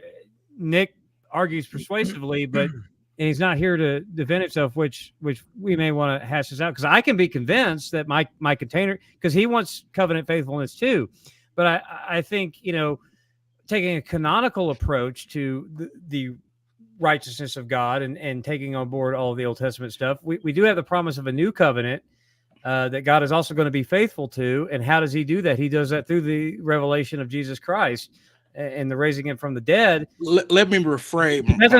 But that doesn't move the meaning of the righteousness of God as this revelation.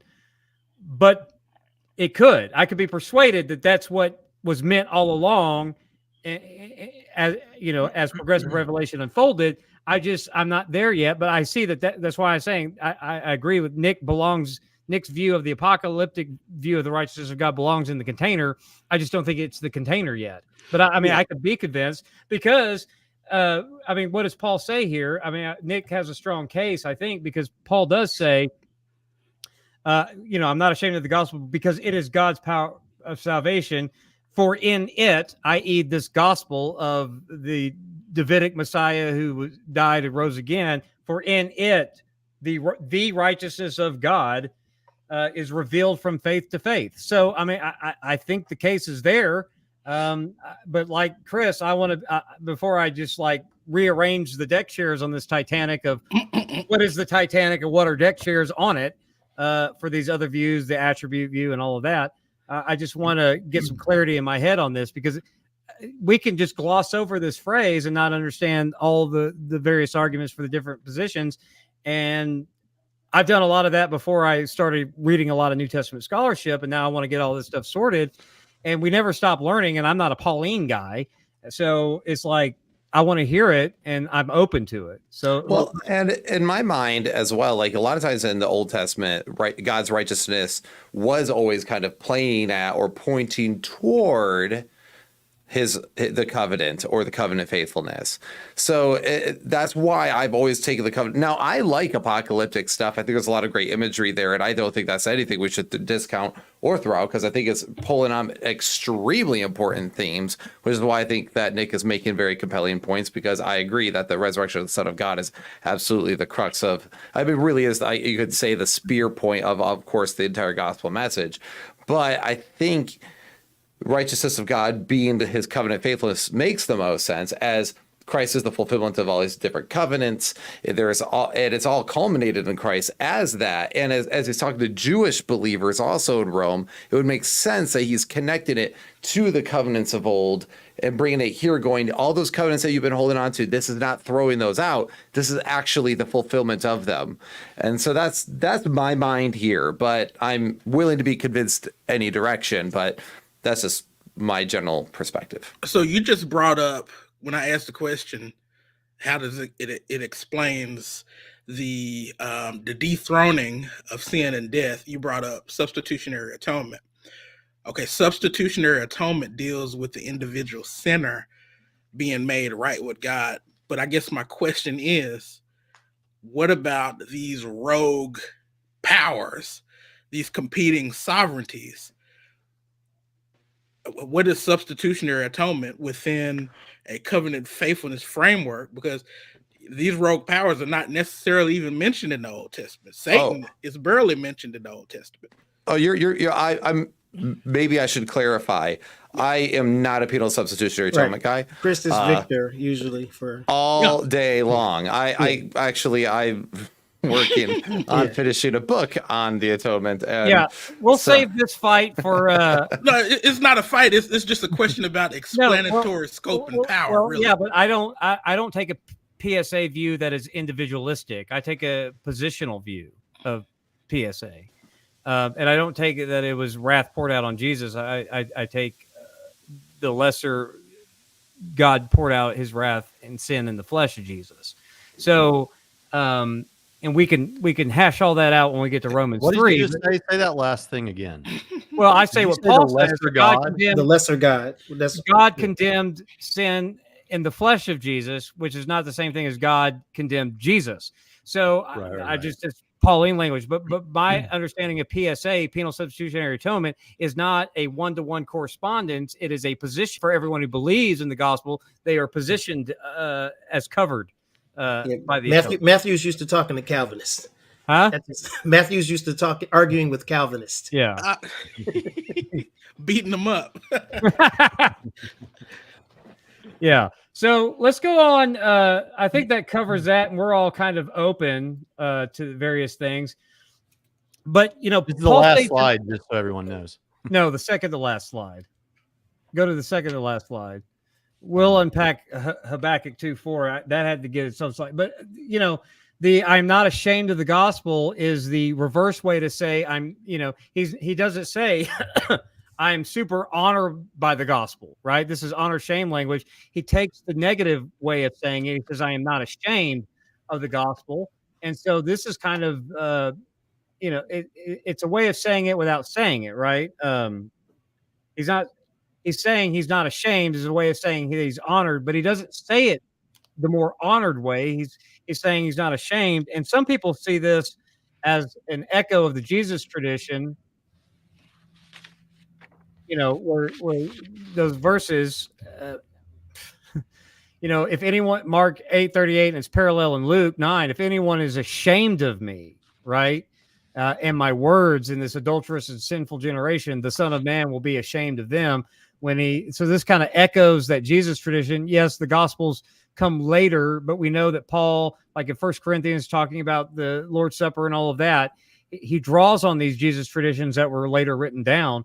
So this statement of I'm not ashamed of the gospel, if you look at 1 Corinthians, he just talked about the wise and the foolish. In 1 Corinthians, with respect to Jesus, the dying and rising Messiah, why it's, folly to the Gentiles and all of that, the people that he's trying to reach. You can go back to that section of 1 Corinthians to see this honor shame dynamic at play to the people that he's witnessing to. So, but then he gets to the gospel and there's a big debate about what the gospel is and isn't. Isn't that right, Chris? Yes, that's most definitely right. Yeah, I wanted to talk. I wanted to kind of, talk a little bit about salvation, which I see you have listed on here. Like, how we, get around and how we thinking about salvation. Also wanted to kind of argue or bring back in the fact, like when you go earlier in Romans and Paul is talking about bringing the Gentiles into the obedience of the faith through Jesus, and how here when we're talking about this righteousness, kind of drawing out some of the more practical social implications of this. Because I think that we have a default to almost Platonistic, perception of what salvation means, and we lose sight of the fact that these are talking. A lot of this is empire critique. A lot of this is juxtaposition of God's kingdom through Christ versus Rome, or Rome and their kingdom. And so that's I wanted to kind of delve into that a little bit. Yeah. So this is Paul's first mention of salvation in the book of Romans. And, he's mentioned the gospel and the good news of Jesus several times.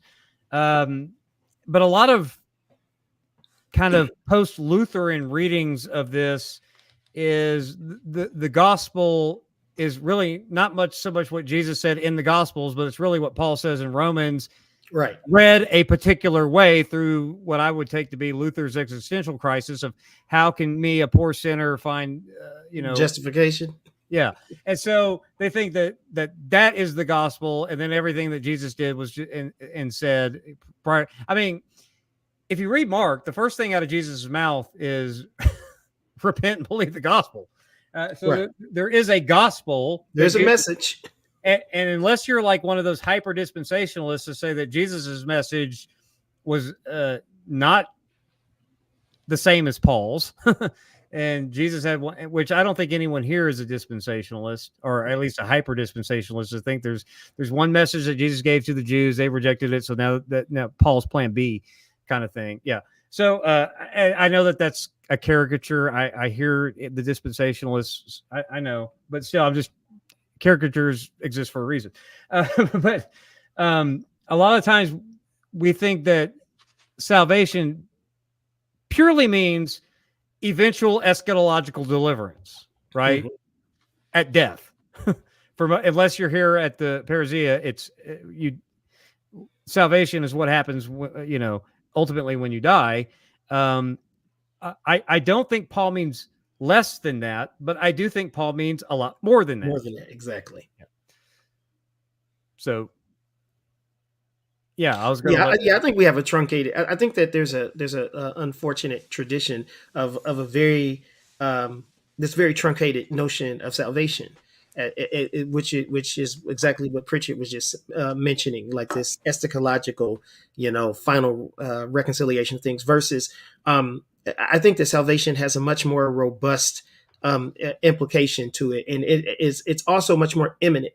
It's relevant to them there and at the moment that Paul is speaking, and not simply what their ultimate destination is going to be. And so a lot of the exposition that I hear traditionally coming from the book of Romans is it reduces the book of Romans into the basically who qualifies and how it works. To this notion. Exactly. So yeah, I thought that would be something. This would be one of the things that would be helpful for us to kind of draw out a little bit. What falls into that category? I know I've been shaped by N.T. Wright. He's one of the people that's kind of influenced my thinking. Michael Gorman as well, and I like how he he really leans into the social implications of the loadedness of the social implications of that.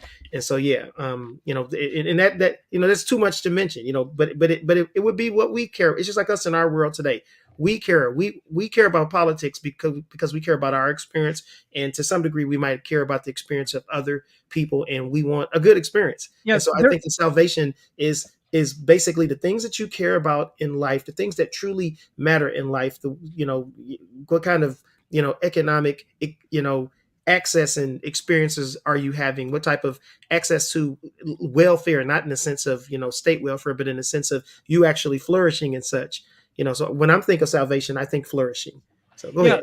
So I was going to say, speaking of N.T. Wright, there was a very popular clip several years ago where John MacArthur thought I think he almost called him a heretic, if not outright. I can't remember from the clip, but that was the gist of it. I'm pretty sure he did. Yeah, because he said, why is he talking about the gospel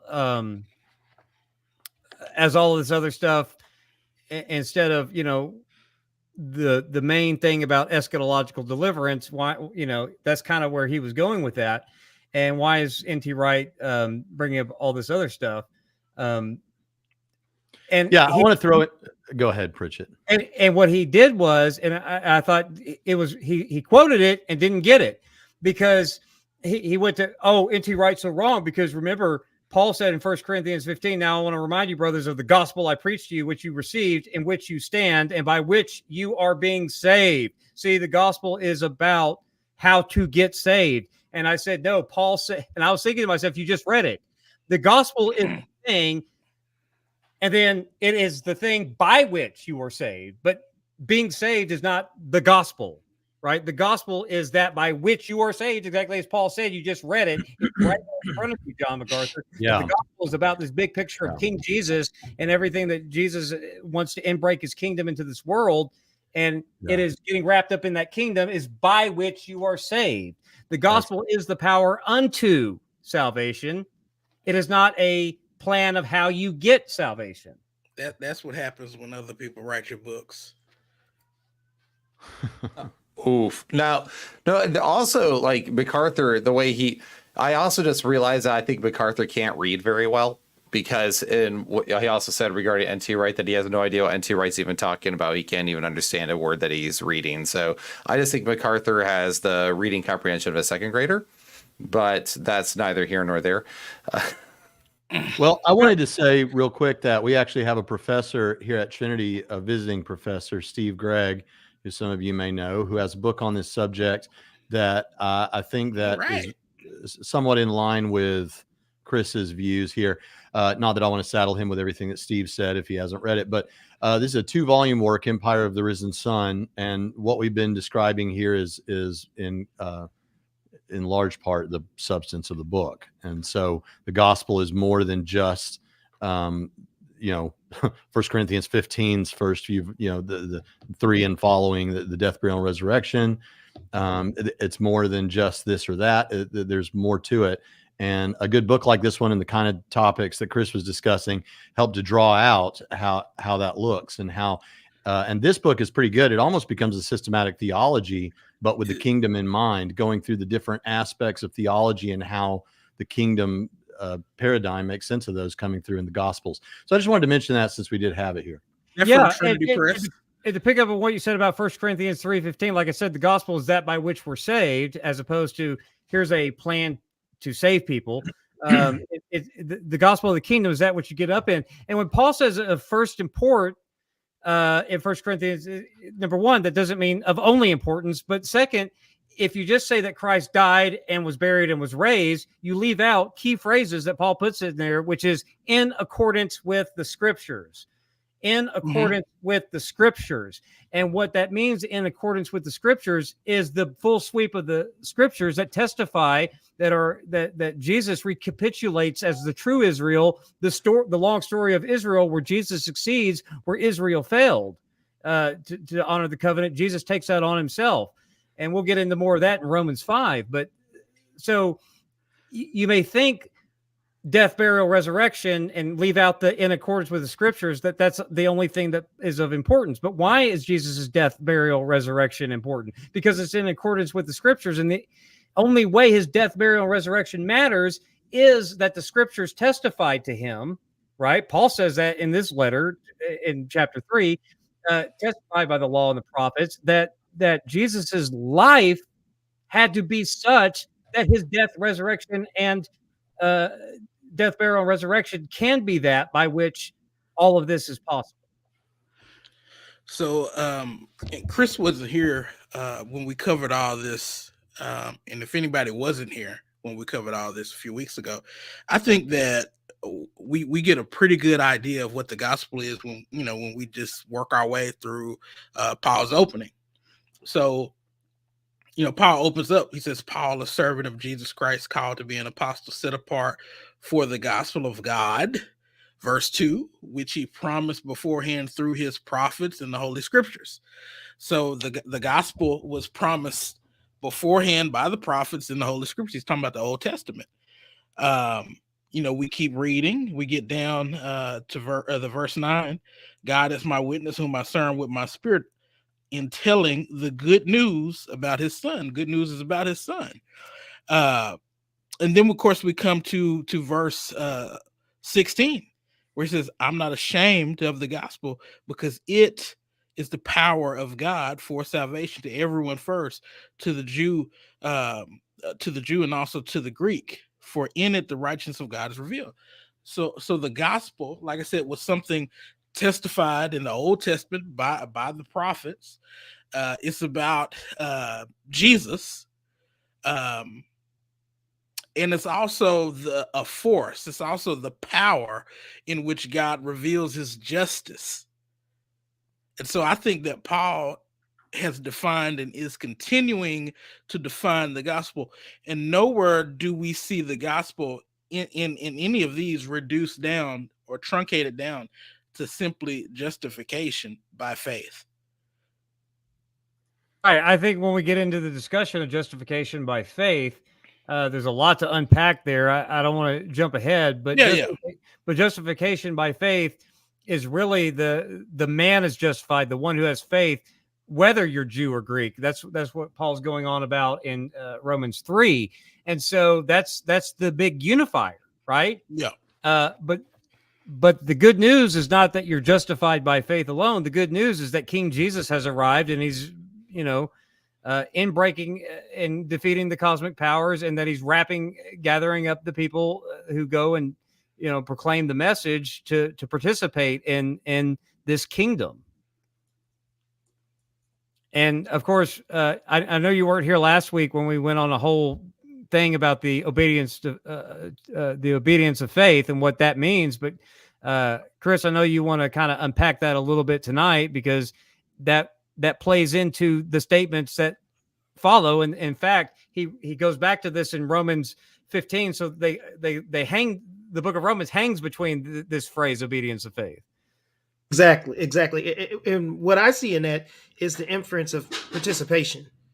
Not simply, this, get your Willy Wonka ticket so that you end up in, apocalyptically end up in with God. But hey, you now can participate too, because this isn't simply a message of rescue. It's also a message of participation to spread this good news message, whether you're thinking about it from the cultural concept of reciprocity, and you making the name great of your patron, which it seems like Paul kind of alludes some of that in like Romans 5 and 6, I think.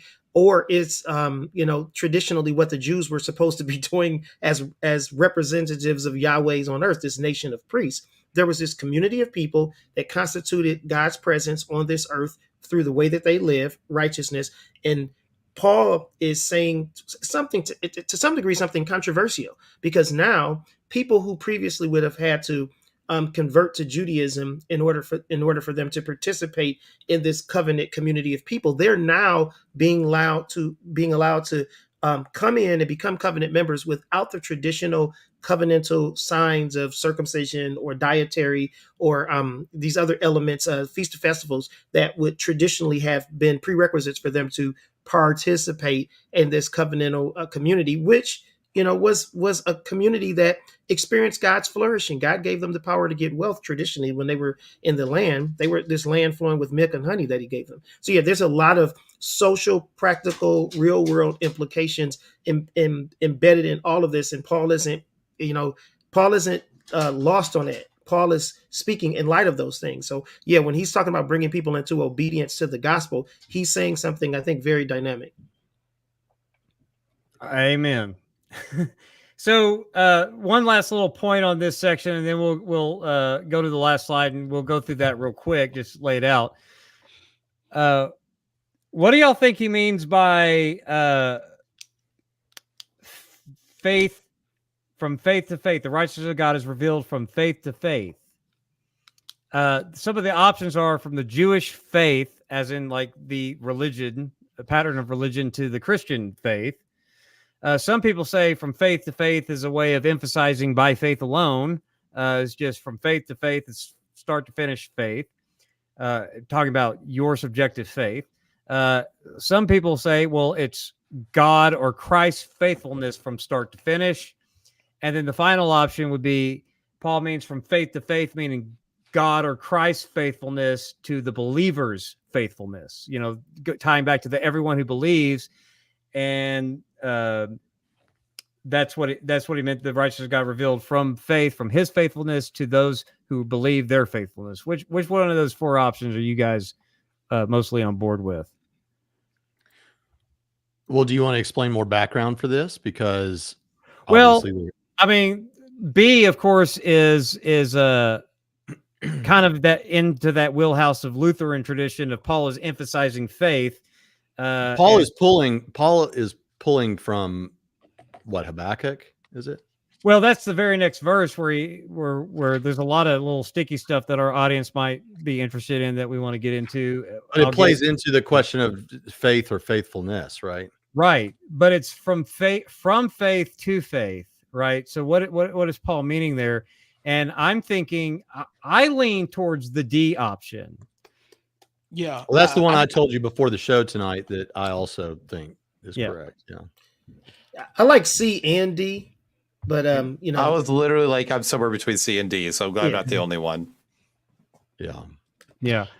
I mean, like I said, these are not hills I die on, because these are all just, I mean, you know, there's so many different scholars that are arguing for basically these four things. A is probably the smallest minority. And so I don't really think that that's what he's, but I mean, some people would say first to the Jew, then to the Greek. And then this is this is the natural progression of God's righteousness from the Jewish thing to the Christian thing. I see that. I do think we definitely need to have God's faith, like faithfulness or pistis, if you will, in view here because of Habakkuk 2:4. Because if you get into like the Septuagint translations, it always is doing like my, as in God's faith, pistis. So I think that as he's quoting or referencing Habakkuk 2:4, that's definitely what's in mind over here as he's talking about it. So I don't think this faith alone or Jewish faith to Christian faith really fits the bill at all. I think that God's faithfulness has to be in line here, which goes back to covenant faithfulness with righteousness. Ha, take it, Nick. Yeah. Well, I'm thinking D, but like I said, and the reason is because in verse 16, 17, you have them both going on, you know, to everyone who believes, right? So that's still the pistis word group. First to the Jew, then to the Greek. For in the gospel, the righteousness of God is revealed from faith to faith. So I'm saying from God's faithfulness to our faithfulness to everyone who believes. So I think Paul, because of the way he paraphrases Habakkuk 2:4. So let's go to that, because that might help give us clarity on the last slide. Because Paul, this is him echoing. He's already echoed Old Testament stuff, but here's is like the first, he introduces it with an introductory formula, you know, as it is written, but he doesn't exactly quote it from the codices of the LXX that we have. There's the codices A and C say my, as in God's righteous one, shall live by faith or faithfulness. The codices S and W say the righteous one will live by God's, or my God, meaning in context God's faithfulness. Paul doesn't directly translate the Hebrew, so if you go to the Masoretic text, it says the righteous one shall live by his faithfulness, and it's just kind of there. But in Romans 1:17 and Galatians 3:11, it's just the righteous one will live by faith. And in Hebrews 10:38, which I don't know if anyone here takes a Pauline author, I don't, but I don't know. But whatever it is, the use of Habakkuk 2:4 there is the righteous one shall live by faith. And if he draws back, I will have no pleasure in him. So obviously the author of Hebrews sees it as the believer's faith. And I lean towards this verse being a reference to the believer's faith, because he doesn't exactly state one way or the other, but I think there's no reason to insert that here, going back to the obedience of faith statement. And if you're going from God's righteous or God's faithfulness to the believer's faithfulness of anyone who believes, whether Jew or Greek, I'm thinking saying, as it is written, the righteous will live by faith. And I think he's picking up on the tradition that's the same as the Hebrews author's tradition, that they will live by faith. That ties in well with the obedience of faith. And, you know, what is it?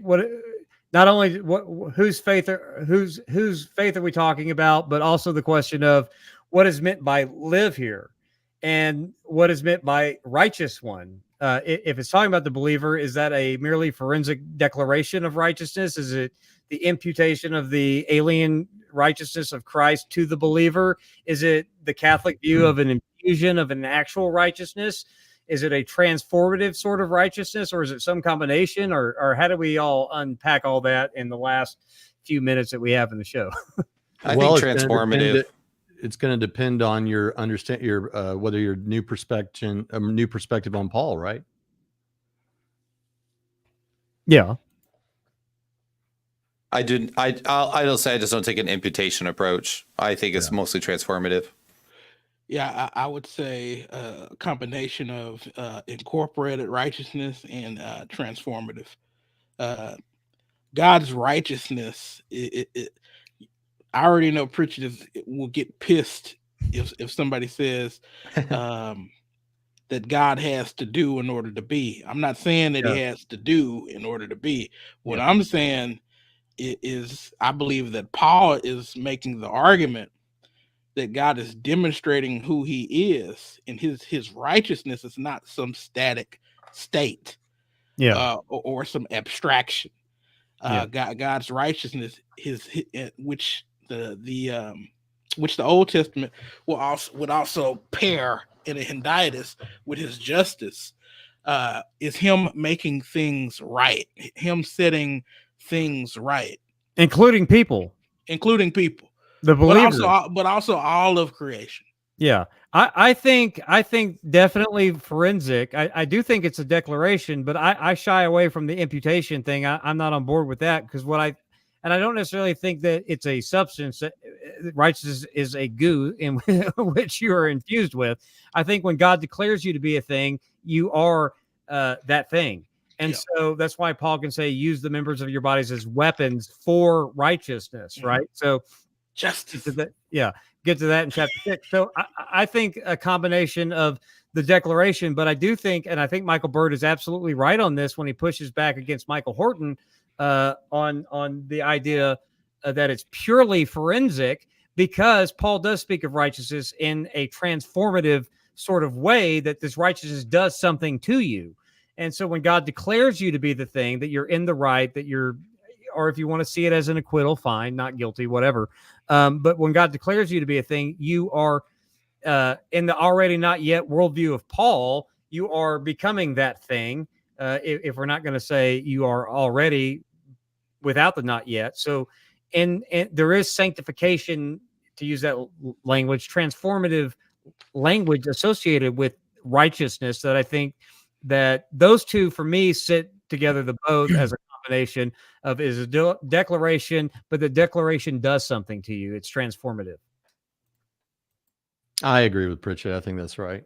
I think that the forensic aspect of it is obviously true. And but I was going to throw up here a second ago, Spartan theology, because I know some of you guys know him, says, actually, never mind. He had said D. He said, I think I'm more in line with C. It's all about the faithfulness of Christ. No comment. Well, that's fine. I think I think he was going back to the other slide there. But I think that this is, I think he's talking about God's Christ faithfulness to the believers, but he was saying God's faithfulness from beginning to end. I'm more of the D guy, and I think with what does Paul mean by live, I don't necessarily mean I think it's more than just eternal life, but I don't think it's less. So I'm one of those both and, as what he says here is a both and. You will live in the present in anticipation of the future. So it is eternal life. You will live eternally, but that life starts now, in the here and now. So I'm not trying to saddle it with more freight than it should have. I think that when Paul says you will live by faith, I believe that eternal life now, the life that you'll have in the kingdom to come, or is in the kingdom now. So those are my thoughts. It's been a long stream. Yes, it has. Well, I want to hear what everyone else has to say about Habakkuk 2:4 and whether or not it's talking about. Do y'all have anything else to say? Are the righteous ones being the ones that God has declared right? The believers are to live by faith, or is it talking about will live by God's faith? What do you think about all of that, given the fact that Paul doesn't quote anything that we know? I don't think Paul is a bad exegete. I'll say that, or a scripture twister. Well, no, but do you think that he's in line with the tradition that the Hebrews author would be, where they take it to mean the righteous, the believer, for example? It's not talking about we will live by God's faithfulness or righteousness, but that the believers will live by that. And then, of course, the author of Hebrews goes on to say, but if I take his pleasure and all that. So I thought we already agreed that we liked D, Christ's faithfulness to believers' faithfulness. yeah, I know, but what is the specific statement in Habakkuk 2:4? Who is the one that will live by faith? Are we living by God's faithfulness, or are we to? Oh, The righteous one is the believer to will live by the faith or even the obedience of faith. Well, doesn't Paul just kind of avoid using the pronoun here? Like, so that's where the debate actually comes in. Right, because he doesn't quote anything that we know. Right? He didn't translate it directly from the Hebrew himself. The dominant Septuagint version or Greek translation is it's God's faithfulness, but if you go into the other, it's the righteous persons. If you go into Masoretic text, it looks like. So, I don't know. Bob's your uncle. That's why I go with D. Yeah. Yeah, I mean, I would go with D as well. And I think that Paul can use the text. I mean, you have midrash, you have pesher. He can use the text in different ways. He doesn't have to necessarily give us a very wooden exegesis of what he's doing. He can give us in the words of James White, the apostolic interpretation. Well, I mean, in Ephesians, I mean, he completely reverses the Psalms. In Ephesians 4 is like, instead of receiving gifts, he gave gifts, right? Yeah. So I mean, there's a lot of wiggle room with that. So Nick says Campbell might be right that Habakkuk 2:4 refers to Christ's faithfulness. It has some teeth. well, they all have some teeth, or we wouldn't be talking about the various options in the commentaries. Yeah, So, and he also said a minute ago, what did we decide on the righteousness of God? How badly did I lose? no, we're like tell us more. I'm like We're ready to I'm hear like- you more on this. yeah. So I'm like I'm not convinced, but I can be convinced, but I'm not convinced. We just have to hash it out. Yeah, the question here from the audience is Christ's faithfulness to our faithfulness or to our faith?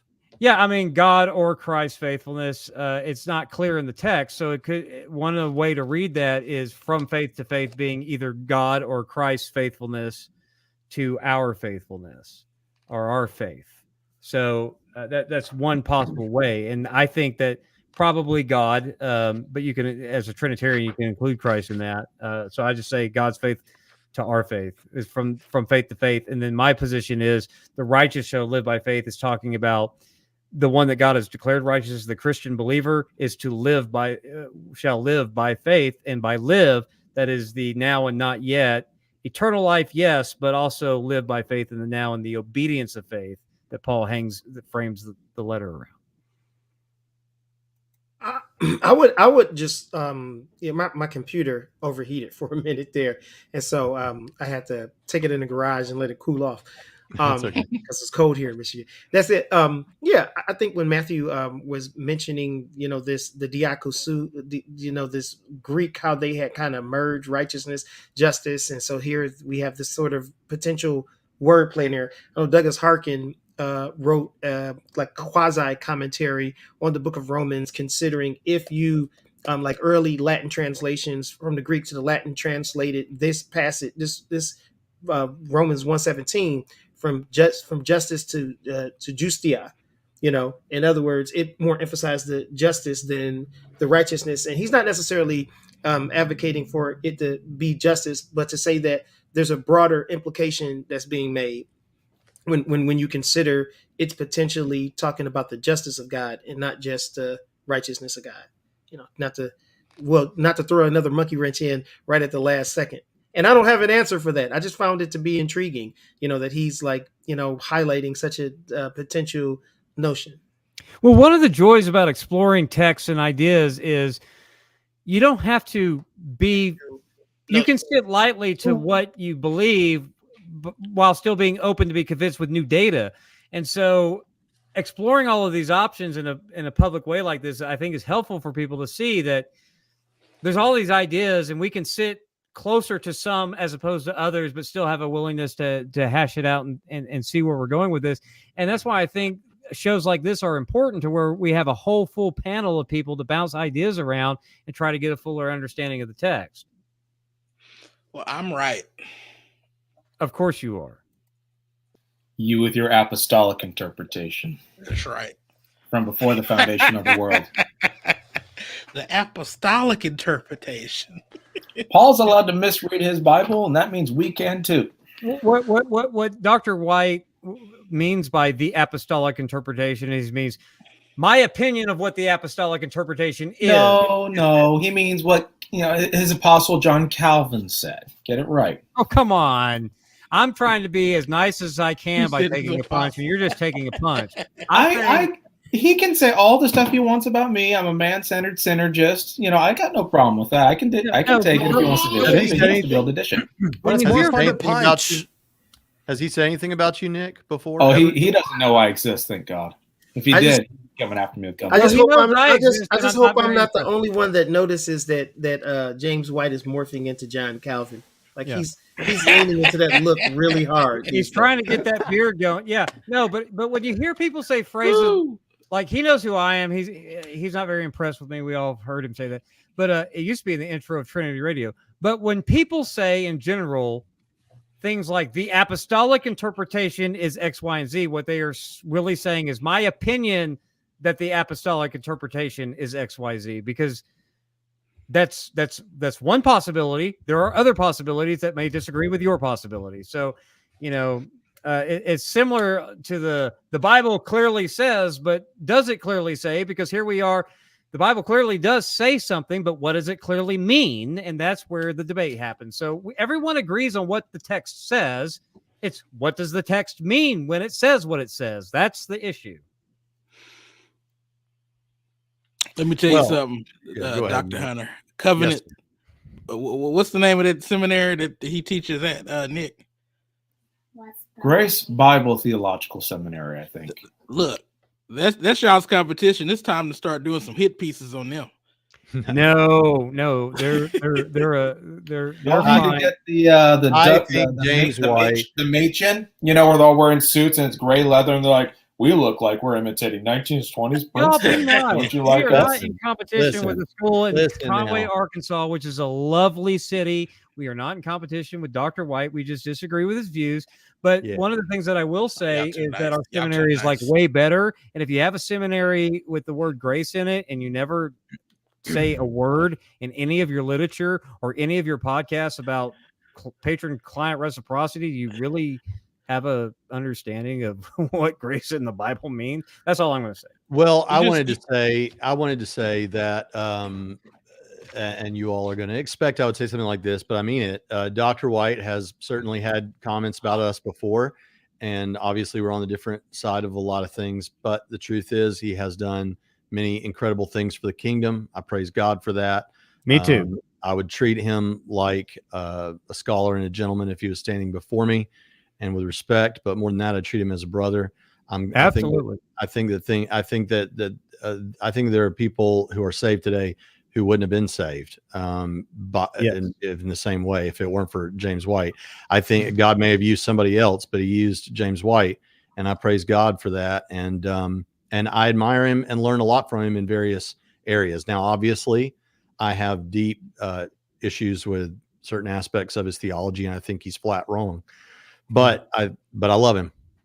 Yeah, I love Pritchett too. Pritchett thinks I'm wrong about everything. I still like Pritchett. I agree with some of the things that you said, but my mouth is bleeding from biting my tongue. Bro, same. Let it bleed, bro. Let it bleed, guys. Yeah. Let it bleed. Yeah. Have we made it to the end of the stream, Pritchett? Yeah, let's everybody go around real quick and give some summary thoughts on this passage, and then we'll talk about next week and what everyone's got coming up. So around the horn. I'll start. Okay. I thought this was fantastic. I hope that people will come back to this as a resource when they preach through the book of Romans and when they teach through it, or even just for their own personal study. But the way we've done it here, it may be that really what this becomes is a resource for not for Bible nerds and for pastors and people like that. And I think that is very important, because then those pastors take that information and preach it in the pulpit in ways that translate some of what we've said to people who don't spend their time listening to 2 hours of stream like this. So I think it has a great value. I think this has confirmed some of what I already thought about some of these things. I usually think about stuff that I don't understand, whatever Pritchett tells me. And he and Nick have been able to fight here, which has thrown my entire understanding of these things into complete disarray, because I don't know which one of them's right. But I actually think we saw some good stuff there. Now, in the end, I want to say that when we go back to what we said at the beginning, you saw as we went through this thing how much the honor shame stuff comes up. And of course, we don't want to overplay it. And sometimes it's not the best explanation of what's going on. But I think, as I said at the beginning, when you go to I'm not ashamed of the gospel, that just sings a whole lot more when you have some of this information under your belt. Wes, what about you? Wes, Well, can I go first? I'm afraid my computer going to heat up again. Yes, Go Chris, right go ahead, ahead. brother. I'm going to be really short. So yeah, I echo everything that Braxton just said. And I just wanted to give one correction. I said Douglas Harkin, and it's Douglas Harrick. I'm dyslexic, and my brain often botches names. So You know, thanks. I thought of it. I caught it. I don't think anybody else did. Okay. I didn't catch it. As the elders of the panel, Chris, I can relate. My brain fries out too. Yeah, Pritchett's gonna have to leave in a sec to go walk his dog. Sorry. All right, Wes. All right. Well, one, I love the discourse between Pritchett and Nick, and whenever there is actually disagreement among the panel, because one, it shows that we're not a bunch of yes men who are all just, because I already know that we will get accusations of that from time to time from like some of our, you already mentioned James White, so some of our Reformed brothers and sisters. But I think it also shows kind of in mission with the church split with what we do, which is unity and diversity of thought, having intellectual toughness to be able to have these sorts of discourses. And that's very important. It's important for Christian growth. It's important for theological understanding. And it's the only way I think that we can really, truly be a proper resource to other people is if we learn how to challenge ourselves by being challenged and challenging one another. The other thing is of course, I think things to keep in mind is definitely what we talked about with the gospel and salvation, that it is not just a forensic thing that you're declared something. It is also something that is holistic in the sense that it is already saved, and that it's something that you are being saved from now, and that's something you're being saved unto to continue to live in. There's a lot more into salvation, which is living the kingdom and eventually the great resurrection at the new creation. So I think these are all really important aspects to consider, and I'm looking forward to getting even further into some of the chapters that are my babies, in which case Nick will have to sit down and let me do all the talking. Sit down. Nick, what are your summative thoughts? Nick? So I would say that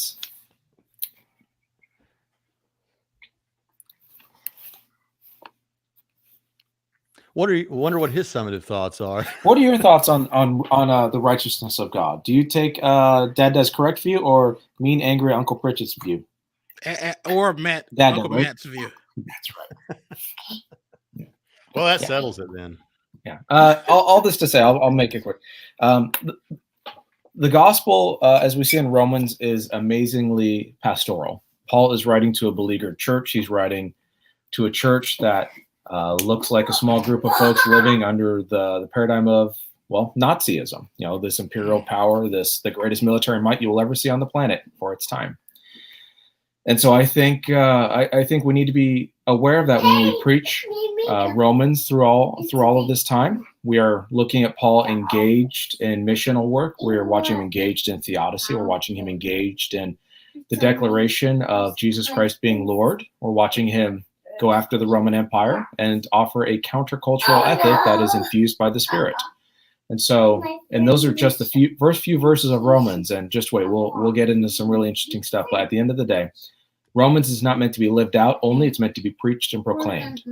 And so for those who are preachers and ministers and servants of the word, Romans is for you and also for your church and also for the whole world. So go out with the love of Christ and the reconciliation of the Spirit to empower all to serve the one Lord Jesus Christ with the confidence and faith of little children. Man, that was beautiful. I almost feel like part of that's what Pass the plate. Pass the plate right now. Pass the plate. I feel like you say that at the end of every service or something. MJ. Nick can sermonize if you don't watch it. Yeah, and another thing, my second point is. All right, so I have been blown away just by the richness of this text, and we haven't even got into all of it. Like we're still barely, maybe halfway through chapter 1. But as a person who, kind of grew up a little bit word of faith, where this wasn't even touched, because how you gonna raise an offering off of that, right? How you gonna sow a seed off of Paul's opening? But you could preach a sermon right off the first few verses, because it's just packed with so much rich information about who Jesus is and what God has done through Jesus. And so this has truly been a blessing and an honor to be sharpened by just going into the Word of God. And I know that it's blessing me, so I'm pretty sure it's blessing other folks, and just happy to be participating on the channel. Well, we're thrilled to have all you guys. Amen. My final thought is bringing it back around to what my dear co-host, the Batman to my Robin, said about I'm not ashamed of the gospel. We live in a culture where people want to heap shame on those who proclaim the gospel. Now as it was then. And so when Paul says I am not ashamed of the gospel, he is issuing a challenge to what the broader culture finds to be shameful, and sticking it right out there that he is not ashamed of it, and living that out with his gospel that blows away all of the cultural distinctions that you could make, and it blows away all of the ethnic distinctions that you could make. And we live in a culture where identity is important to people, hashing out the way that they identify themselves. And the gospel is for everyone who believes. And the reason why Paul is trying to unify a church around the gospel is because even though we are all one in Christ, as Paul points out in Galatians 3, those distinctions don't go away, and they also do create challenges within the church. But it is important now, as it was then, for even though we recognize our distinctions, and wherever you are on the socioeconomic, cultural plane or on the ethnic plane, we have to be unified for Christ and to spread his gospel that we should be unashamed of. And with that, I will let Braxton take us out in the traditional manner in which he does. But before he does that, I just want to say, tune in next week for Braxton's favorite section of Romans, where Paul rips the Gentiles a new one. Yeah. 1861. And presuppositionalists. Well, we'll get into that next week. I'll have to think about that when it comes time for a thumb and title. All right, we'll see you next time on Trinity. Wait for it. Radio. I can't leave the stream.